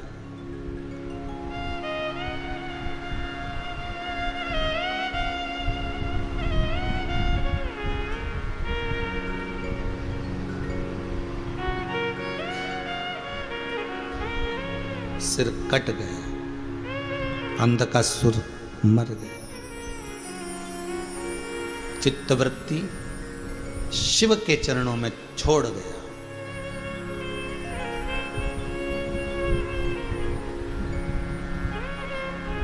और वो मन, वो चित्त, वो वृत्ति शिव में रख गया। हिरण्यकशिपु को मालूम पड़ा मेरा भतीजा मर गया। हिरण्यकशिपु को क्रोध आ गया, मेरा भतीजा, मेरा भाई हिरण्याक्ष मरा है। तप करने के लिए गया, ब्रह्मा जी से वर मांग रहा है, ना नीचे मरूं, ना ऊपर मरूं, ना अंदर मरूं, ना बाहर मरूं, ना अस्त्र से ना शस्त्र से, ना दिन में ना रात में, ना नर से ना पशु से, ना 12 महीने में मरूं, ये वर दीजिए मुझको।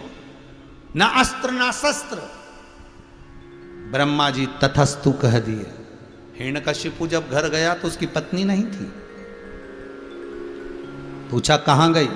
इंद्र ले गए। इंद्र क्या गए? तो पूछा इंद्र कहां है मेरी पत्नी? इंद्र कहता है तुम्हारी पत्नी को देवऋषि नारद ले गए। नारद जी क्यों लेकर गए?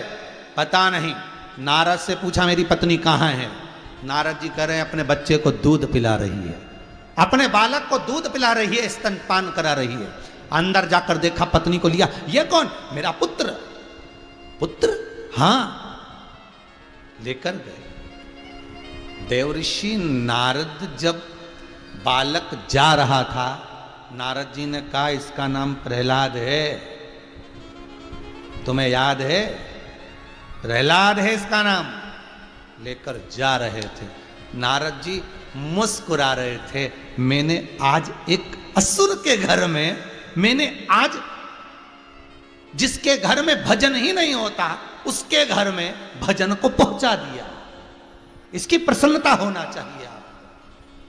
आपको इसकी प्रसन्नता होना चाहिए। ये कई लोग छोटे छोटे शिव महापुराण के जो उपाय या शिव महापुराण की कुछ कुछ कथाएं दुनिया के लोग काट काट के अपने अपने उस मोबाइल से सबके पास में भेजते रहते हैं कि शंकर की यह कथा सुनो, शंकर का यह अनुमोदन सुनो, शिव महापुराण का ये दृष्टांत सुनो, शंकर का यह आनंद सुनो।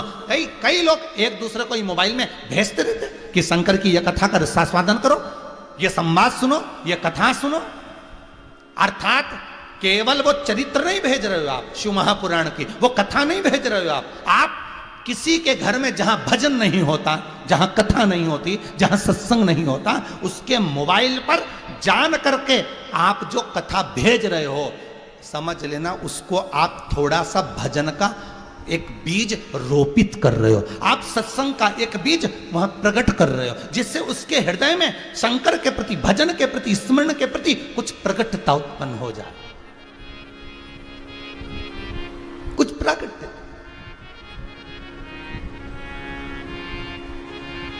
सुनो तो मेरा मन कर रहा है, आप थोड़ी देर 5 मिनट कथा सुनोगे। मैं अभी आई, मैं वॉशरूम जा रही हूं, तुम कथा सुन के मुझे बता देना कि कथा में आगे महाराज जी ने क्या कहा। मतलब पति को लगा गई काम से, खुद चली गई बाथरूम में, बाथरूम से आई तो रसोई घर में चली गई, उसको कथा सुनाई दे रही है और वो अपने काम में लगी, उनको लगा कर गई कि थोड़ी सी तो सुन लो, थोड़ा सा, बहुत है उतना, बहुत। छोड़ दिया काम। आते से पूछा क्या बता रहे थे? हाँ बोल रहे थे कि ऐसा ऐसा ऐसा, बस इतना तो मैंने सुन लिया था, पर बोल अच्छा रहे थे। पत्नी, रस लग गया, थोड़ा सा रस लगा तो चित्त लगेगा, चित्त लगा तो महादेव मिलेगा जरूर, ये पक्का है। चित्त वृत्ति में रम गया, थोड़ा सा लगा। थोड़ा सा। और जब थोड़ा सा वो रस, थोड़ा सा तात्विक सुख, शिव महापुराण का वो आनंद, वो सुख एक बार अगर रम जाता है, लग जाता है, तो जीवन आनंदित हो जाता है। वो मिल गया।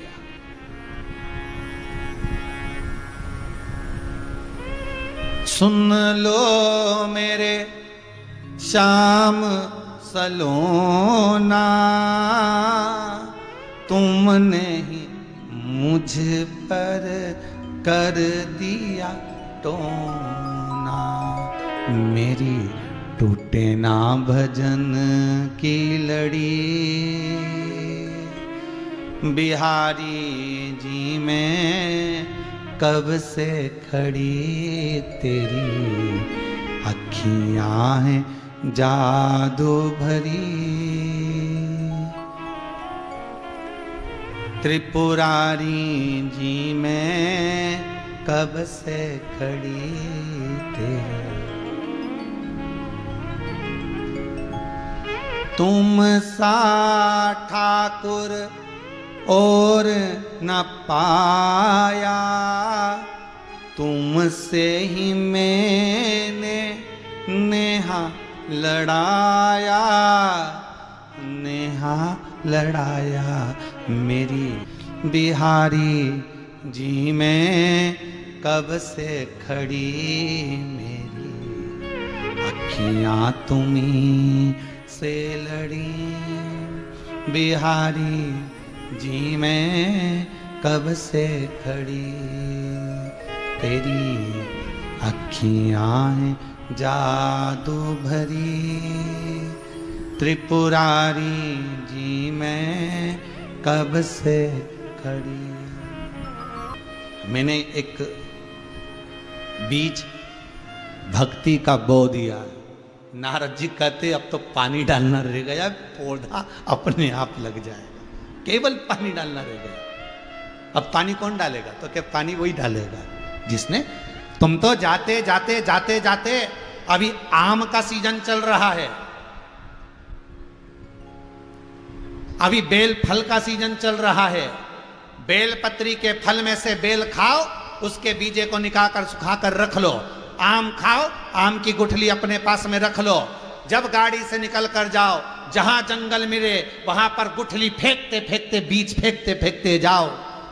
पौधा लगेगा, जल बो देगा, आओगे कभी वो पौधा कंप्लीट मिल जाएगा। तुम्हारा काम है तुम तो बीज डालो, तुम्हारा काम है तुम तो दे दो उसको, फिर पानी बो देगा।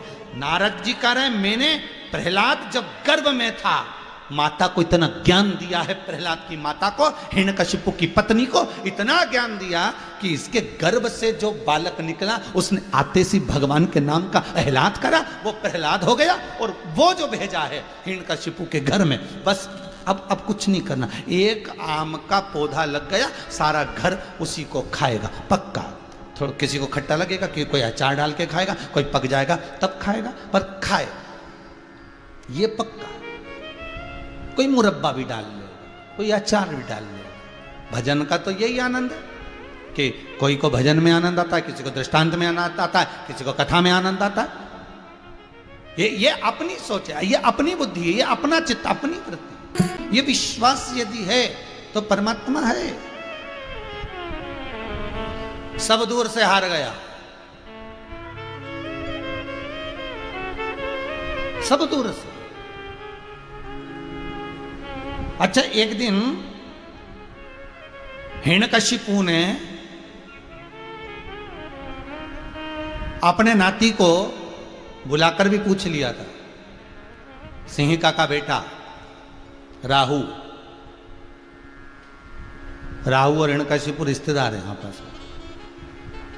बुलाकर पूछा था राहु से, तो सब जानता है देवताओं की करतूतों को, ये बता कि ये मरेगा कैसे। राहु बोला मैं जानता तो हूँ, पर ये भी जानता हूँ कि इसकी भक्ति बड़ी प्रबल है। और मैंने देखा है, मैं शंकर की जटा में बैठा रहता हूँ, मैंने देखा कि भगवान पर जो दिल से अगर जल चढ़ा दे, दिल से अगर चावल चढ़ा दे, दिल से अगर दूध चढ़ा दे, दिल से अगर पानी चढ़ा दे, तो शंकर तो उसके हो जाते। तो मुझे लगता है कि भगवान इसका हो गया। तो कहा तू मेरा नाती होगा, मुझे डरा रहा है? अब मैं तो कह सकता हूं, अब आगे आपकी मर्जी, अब समझो ना समझो ये आपके ऊपर है, ठीक है। एक दिन पूछ लिया, सामने एक विशाल खंबा था और उस खंबे को देखकर पूछा, खंबे को तो सर्वस्व अगर तेरा भगवान है तो क्या इस खंबे में तेरा भगवान है? तू कह रहा है कि सर्वस्व है। शिव महापुराण में नरसिंह भगवान की कथा जो लिखी गई, उस कथा के सार पर शंकर भगवान का एक अवतार है, इसलिए नरसिंह भगवान की कथा है। और कितनी बड़ी कृपा है भोलेनाथ की कि आज नरसिंह चतुर्दशी भी है। पूरे विश्व में सभी भक्तों को, सभी के हृदय में श्री नरसिंह भगवान की पावन जयंती की बहुत बहुत जन्मोत्सव की, प्रागट्योत्सव की बधाई हो। बहुत बहुत। तू कह रहा है कि सर्वस्व भगवान है, हाँ, तो कैसे खंबे में भगवान है? हाँ, अगर मैंने कहा कि सर्वस्व है तो खंबे में। अच्छा, हिरण्यकशिपु के मन में विश्वास रत्ती भर का नहीं था। अब बेटे को देख देख कर विश्वास जागते जा रहा है। खोलता पानी ठंडा हो गया, तेल ठंडा हो गया, पर्वत पे से बच गया, हाथी के पांव के नीचे से बच गया, आगी में रखा तो मालूम पड़े वो ढूंढई जल गई, बहन ही निपट गई, पर ये बच गया तो विश्वास नहीं लगेगा। दुनिया चमत्कार को नमस्कार करती है, आप अगर विश्वास है तो परमात्मा है। आश्चर्य में पड़ गया। फिर कहा इस खंबे में भगवान है? खंबे में भी है, हाँ है। तो उसने ठोक के देखा खंबे को भी कि है, इसके अंदर कोई भरा तो नहीं, खंबा तो ठोस था, कोई खंबे में भगवान भराएगा क्या? पर जब विश्वास जाग जाता है तो खंबे में से भी नरसिंह प्रकट हो जाता है। जब विश्वास जाग जाता है तो भगवान प्रकट हो जाता है।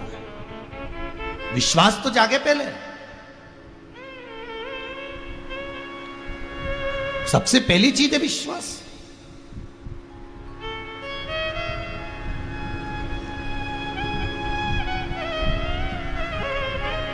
और जब विश्वास जाग गया, जब विश्वास पूर्ण हो गया, तब भगवान प्रकट हो गए।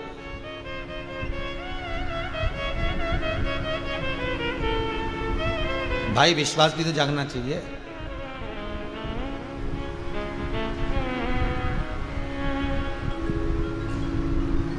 संकल्प छोड़ रहे हैं, हाथ में फूल और पानी देकर पंडित जी ने कहा परमात्मा का ध्यान करो, जिसकी पूजन कर रहे हो, शंकर जी की। पास में पत्नी बैठी है, शादी हो रही है, पूजन करने बैठे हो, हाथ में फूल और चावल है, पानी है, पंडित जी कह रहे हैं गणेश जी का ध्यान करो, पर ध्यान तो वो बाजू में जाए।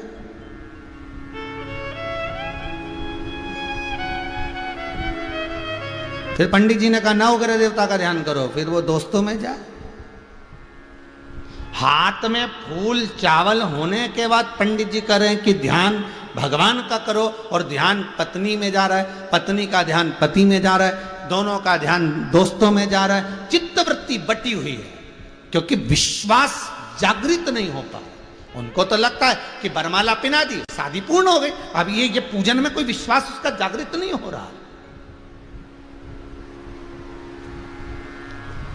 उसकी विश्वास, उसका स्नेह था। तो कभी किसी ने नहीं किया हाथ में फूल चावल देकर कि पत्नी का ध्यान करो, फिर भी ध्यान चले जाता। पति का ध्यान करो, पति में ध्यान चले, बिगाड़ किया जा रहा है। तो इस मन को भी बिना किए भगवान में जाना चाहिए ना। जब पत्नी में जा रहा है, पति में जा रहा है, बिना किए, बिना पूजन, बिना हाथ में चावल पानी लिए दूसरे में जा रहा है, तो मन को परमात्मा तक भी तो लेकर जाओ, बिना किए।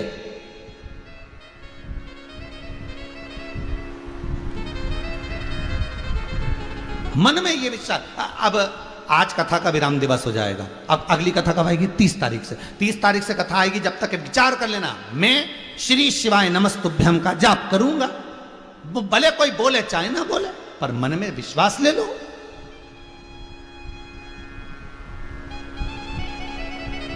मन में उमंगता उत्पन्न करो। अब खंबे में भगवान ने बिल्कुल गदा का प्रहार करा, केवल विश्वास आया और भगवान प्रकट हो गया। भगवान है ही ऐसा, विश्वास आया कि मतलब ये कह दिया कि खंबे में भगवान है तो देखता हूं है कि नहीं, और बस देखने के चक्कर में खंबा टूटा, नरसिंह भगवान प्रकट होगा। और नरसिंह भगवान प्रकट हुए तो प्रहलाद तो दूर हट गया नहीं, ये भागा हिरण्यकशिपु दरवाजे पर। भगवान नरसिंह ने पकड़ा, देहली पर बैठ गए नरसिंह भगवान, सुला लिया हिरण्यकशिपु को गोद में। अच्छा, किस्मत वाला तो था जो भगवान की गोद में सोया था, ये भी एक सोचने वाली बात है। रावण भी किस्मत वाला तो था कि लक्ष्मण शेषनाग उनके पास ज्ञान लेने पहुंचा था। कंस भी किस्मत वाला तो था जिसको मारने के लिए भगवान कृष्ण को अवतार लेना पड़ा। ये राक्षसों ने कुछ तो अच्छा करा होगा जो भगवान इनके पास में आया।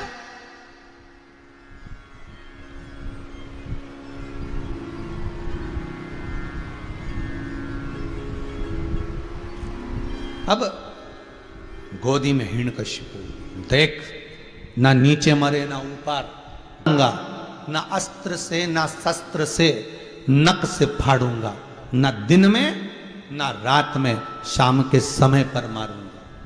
ना नर से ना पशु से नरसिंह बनकर आया, ना ही 12 महीने में मारूं, इसलिए एक अधिक कर अधिक मास में आया।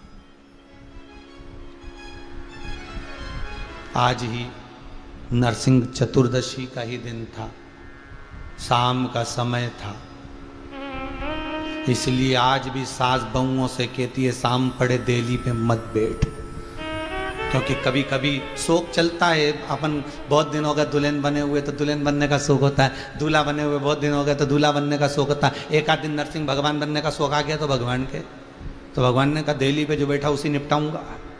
इसीलिए सास बहू से कहती है देली पे शाम पड़े नहीं बैठना, एक आध दिन भगवान घूमने आ गए तो, और निपटा के चले गए तो।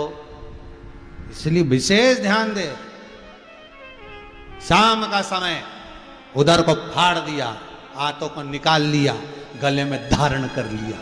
देवताओं ने पुष्पों की वृष्टि करी, गंधर्व गान करे, अप्सरा नृत्य करी। बोल नरसिंह भगवान की जय। चारों तरफ नरसिंह भगवान की जय जय घोष होने लगी।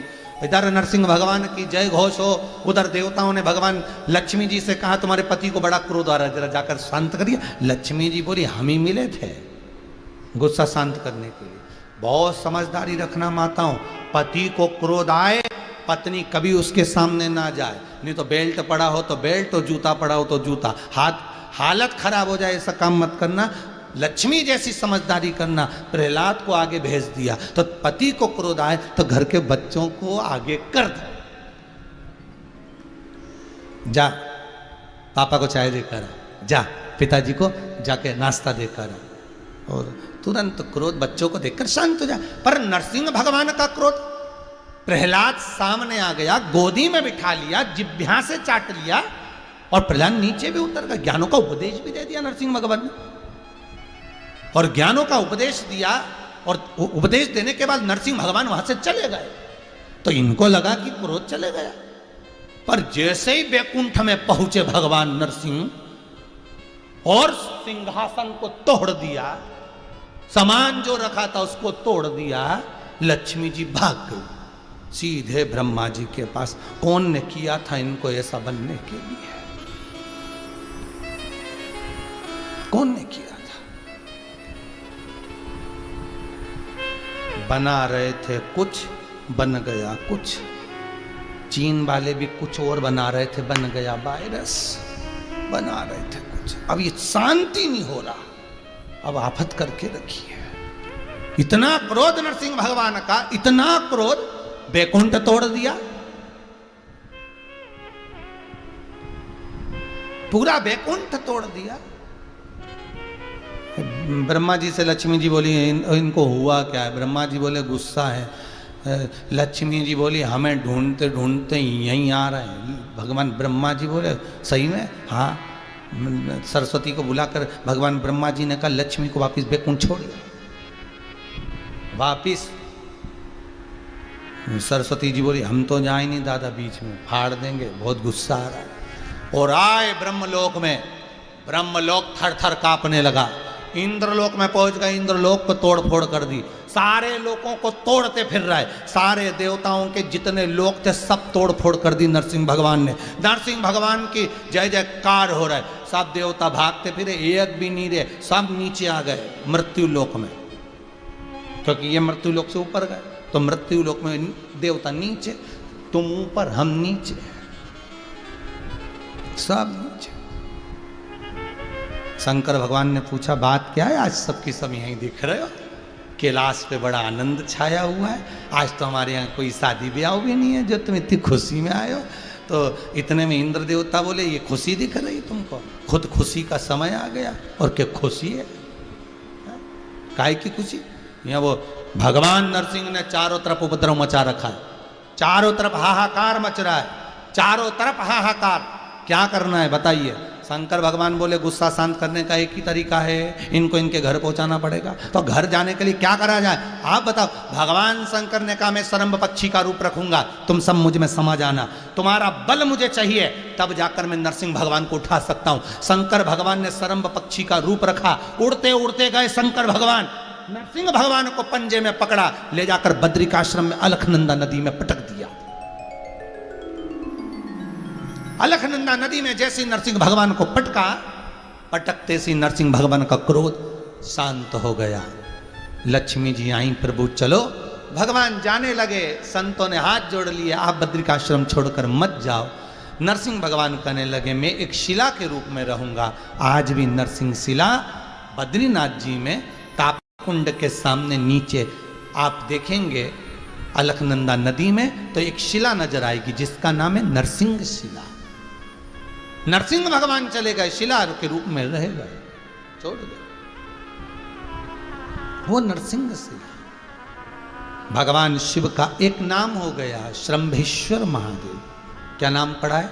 श्रंभेश्वर महादेव। भगवान शंकर श्रंभेश्वर महादेव के रूप में विराजमान हो गए। शिव महापुराण की कथा कहती है जिस व्यक्ति को क्रोध आता हो या घर में क्लेश मचा होता हो, घर में जरा जरा सी बात में अगर क्रोध आता हो तो एक लोटा जल, कलश में जल लेकर शंभेश्वर महादेव का नाम लेकर शंकर के ऊपर जो जलाधारी होती है उसमें उस जल को डाल दो, शंकर के ऊपर बूंद बूंद वो पानी गिरने दो, घर में शीतलता, शांति और प्रेम बढ़ता है। शंभेश्वर महादेव।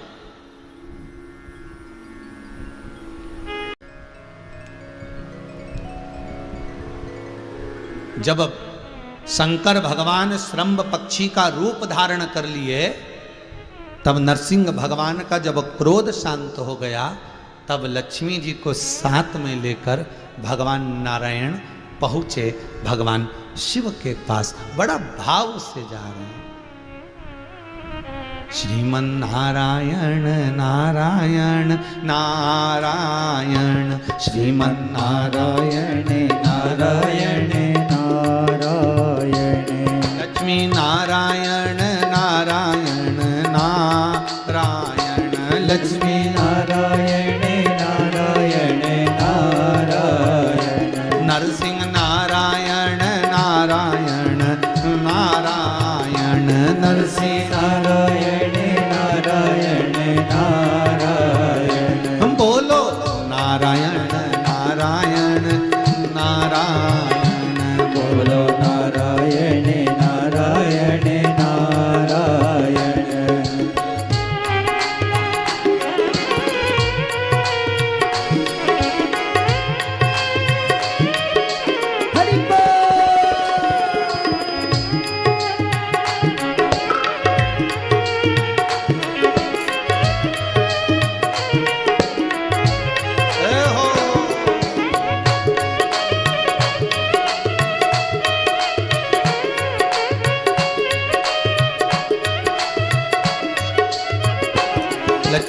नारायण नारायण नारायण, लक्ष्मी नारायण नारायण नारायण। ओ नरसिंह नारायण नारायण नारायण, नरसिंह नारायण नारायण नारायण। बद्री नारायण नारायण नारायण, बद्री नारायण नारायण नारायण। ओ बद्री नारायण नारायण नारायण, बद्री नारायण नारायण नारायण।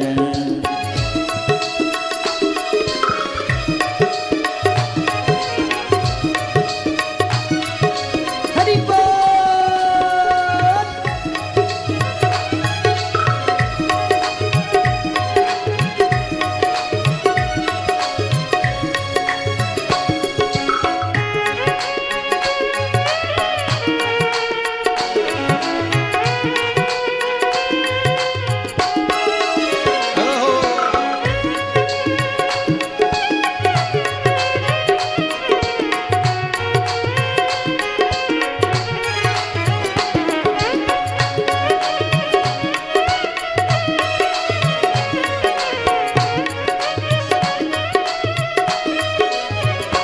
तुझ में नारायण नारायण नारायण, तुझ में नारायण नारायण नारायण। मुझ में नारायण नारायण नारायण, मुझ में नारायण नारायण नारायण।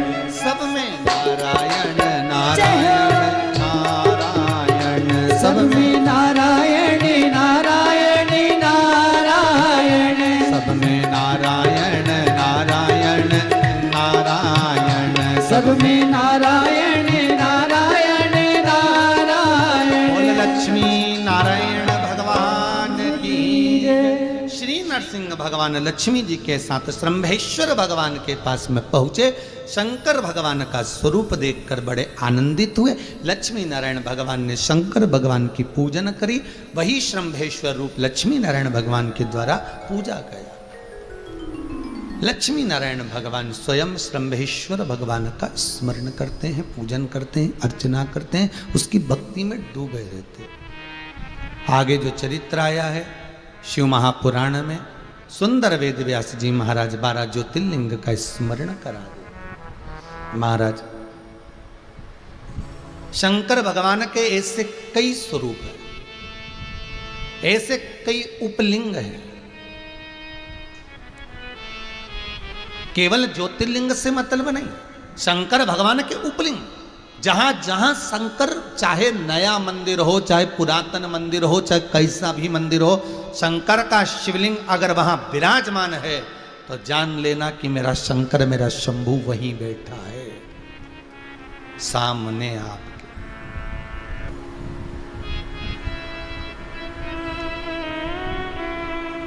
महाराज शिव पुराण कह रहे हैं, एक बार चंद्रदेव अभिमान में डूब गए। इनको काया काम था, बड़े सुंदर थे,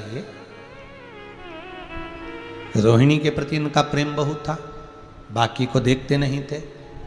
सभी ने जाकर अपने पिता से कहा, दक्ष से कहा, पिताजी आपके जमाई केवल एक के प्रति प्रेम रखते हैं, रोहिणी के प्रति, बाकी के किसी को देखते तक नहीं। क्रोध आ गया, दक्ष प्रजापति को समझाया, आप सबके प्रति स्नेह रखो, पर नहीं रख पाए। क्रोध में आकर दक्ष प्रजापति ने श्राप दे दिया है, चंद्र मैं तुम्हें श्राप देता हूँ, तुम्हें काया का रोग होगा और तुम्हारी काया छिन्न होगी। चंद्रदेव की काया पानी जैसी गल गल कर गिरने लगी। मत करो इतना अभिमान।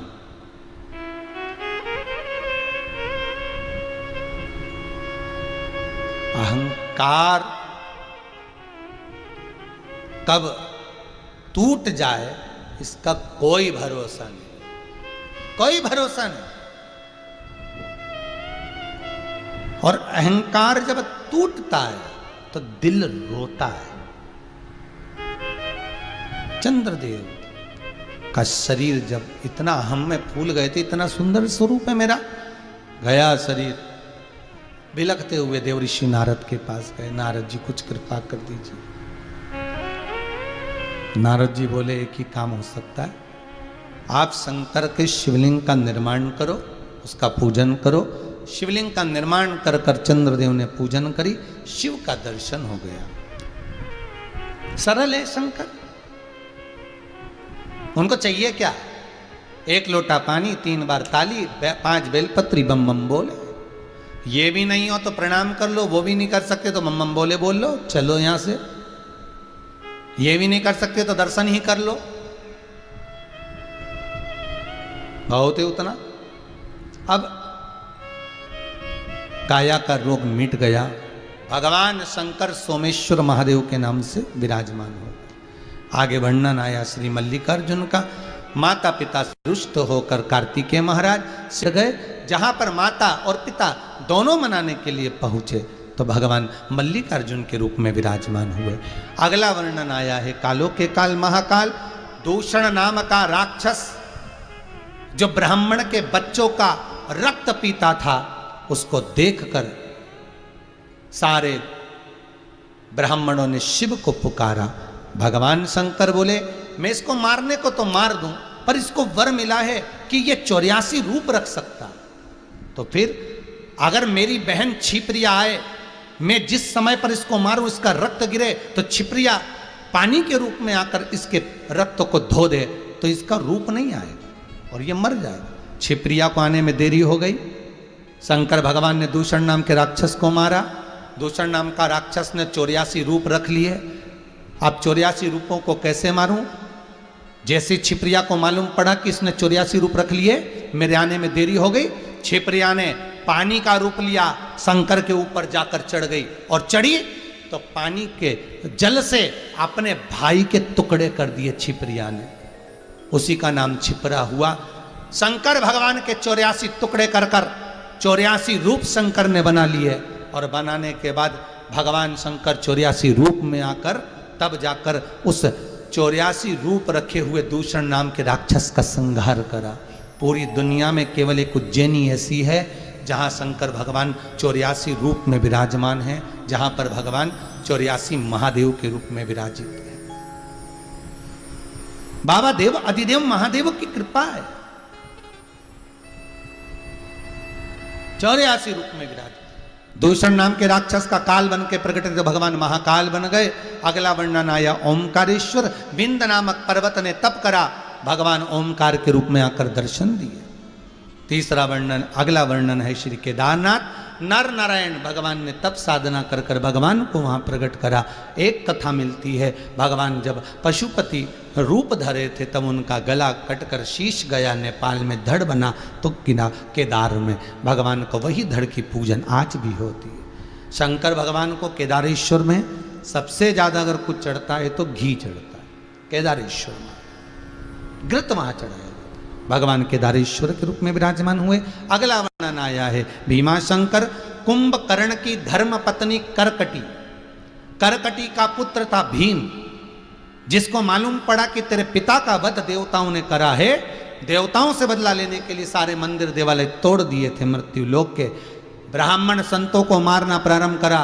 ब्राह्मण संतों ने शिव की आराधना करी, भगवान शंकर पधारे और भीम का संहार करा। शिव जी का नाम भीमा शंकर हो गया। अगला वर्णन आता है काशी विश्वनाथ। मनु शत्रुपा ने तप कर कर भगवान को काशी में विराजमान किया। शनि महाराज का जब एक पांव खराब हो गया,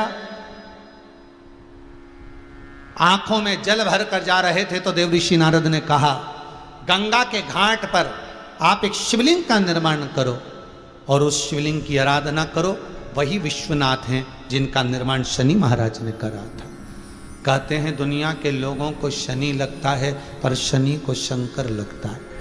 इसलिए जिसको 2.5 लग गया, ढैया लग गया, 7.5 लग गया, घबराना नहीं। शंकर की आराधना करना, शिव का स्मरण करना, बार बार शंकर की आराधना में डूबे रहना, तो ये शनि भी तकलीफ नहीं देगा। शनि भी तकलीफ नहीं। महाराज भगवान विश्वनाथ के रूप में विराजित। अगला वर्णन आया है त्र्यंबकेश्वर। गौतम बाबा पर गौ हत्या का दोष लगा। अहिल्या माता ने ब्रह्मा विष्णु महेश का स्मरण करा। 3 शिवलिंग अंगुष्ठ की आकृति के प्रकट हो गए। उसमें से जल की धार निकली। वो जल की धार जैसे ही बाहर की ओर आई, उस जल की धार में स्वयं गौतम बाबा ने स्नान किया, तब जाकर गौ हत्या के दोष से मुक्त हुए। गौ हत्या के दोष से तब मुक्त हुए। भगवान त्र्यंबकेश्वर के रूप में विराजमान हुए। अगला वर्णन है श्री वैद्यनाथ जी। वैद्यनाथ जी की कथा भी इससे पहले भी श्रवण कराई। रावण शंकर भगवान के स्वरूप को लेकर जा रहा था, लघु शंका लगने पर भूमि पर रखा, वही वैद्यनाथ जी के रूप में विराजमान हुए। अगला वर्णन आता है नागेश्वर। दारुक नाम के राक्षस ने बहुत उपद्रव मचाया, तब देव अधिदेव महादेव ने आकर उस दारुक नाम के राक्षस का संहार किया और भगवान नागेश्वर के रूप में विराजमान हुए। अगला वर्णन है श्री रामेश्वर। भगवान राम जी महाराज लंका पर चढ़ाई करने से पहले, सेतु बांधने से पहले भगवान शंकर की स्थापना करे, तब जाकर भगवान रामेश्वर के रूप में विराजमान हुए। अगला वर्णन आया है कृष्णेश्वर। सुधर्म नाम के ब्राह्मण की 2 धर्म पत्नियां थी, सुदेहा और घूष्मा। महाराज घूष्मा को पुत्र हुआ, सुदेहा के यहां संतान नहीं थी। तब सुधर्म ने कहा, ए सुदेहा, ए घूष्मा, तुम अपना पुत्र सुदेहा को दे दो। सुदेहा को पुत्र दिया। पुत्र बड़ा हुआ, उसका विवाह हुआ, घर में बहू आ गई। बहू को मालूम पड़ा कि मेरी असली सास तो घूष्मा है, ये नहीं है सुदेहा। इसने सुदेहा को पूछना बंद कर दिया। जैसे ही सुदेहा को पूछना बंद करा, सुदेहा को क्रोध आ गया। बेटे के टुकड़े कर कर कपड़े में बांध कर तालाब में फेंकी आई। जैसे ही तालाब में फेंका, घूष्मा शंकर भगवान के शिवलिंग का निर्माण करती थी पार्थिव, और पूजन करने के बाद तालाब में विसर्जन करने जाती थी। आज विसर्जन करने गई तो याद आया, हे भोलेनाथ, मेरे बेटे को बहुत दिन से नहीं देखा। तब जाकर बेटा मरा हुआ पुत्र 7 दिन बाद भी तैरता हुआ बाहर आया। वही भगवान कृष्णेश्वर के रूप में विराजमान हो गए। बोल कृष्णेश्वर महादेव की जय। भगवान 12 ज्योतिर्लिंग के रूप में विराजमान होते हैं। इधर तुमरुका जी चंचुला देवी के पति के लिए जो कथा कह रहे थे, शंकर पार्वती जिसके मुख्य यजमान बनकर विराजित हुए थे, भगवान शिव और पार्वती जहाँ विराजमान हुए थे, शंकर पार्वती ने जब कथा का रसास्वादन करा, स्मरण किया, तब कहा, हे तुमरुका जी, आपने जो कथा कही है वो आनंद की देने वाली है। भाव और श्रद्धा से जो जीव इस कथा को श्रवण करता है वो आनंद को पा जाता है। तुमरुका जी, चंचुला देवी इस कथा को श्रवण करी वैधव्य होने के बाद भी ये पति के धाम को जाती है और अखंड सौभाग्यवती होती है। हे तुमरुका जी, इस पावन कथा को श्रवण कराकर अपने संसार का, जगत का उद्धार करा है। शिव जी ने अपने मस्तक की बेलपत्र को उतारकर शिव पोथी को समर्पित करा। शंकर जी की पोथी पर जब बेलपत्र दी, तुमरुका जी ने कहा, भोलेनाथ, अगर आप इस शिव महापुराण को श्रवण कर कर कुछ दक्षिणा देना चाहते हैं तो इतनी दे दीजिए कि जो बेलपत्र आपकी इस पोथी पर चढ़ी गई है विराम दिवस की, उसको आप कुबेर के खजाने को भरने वाली कर दीजिए। शंकर भगवान वो पोथी पर चढ़ी बेलपत्र कुबेर खजाने को देने वाली करी।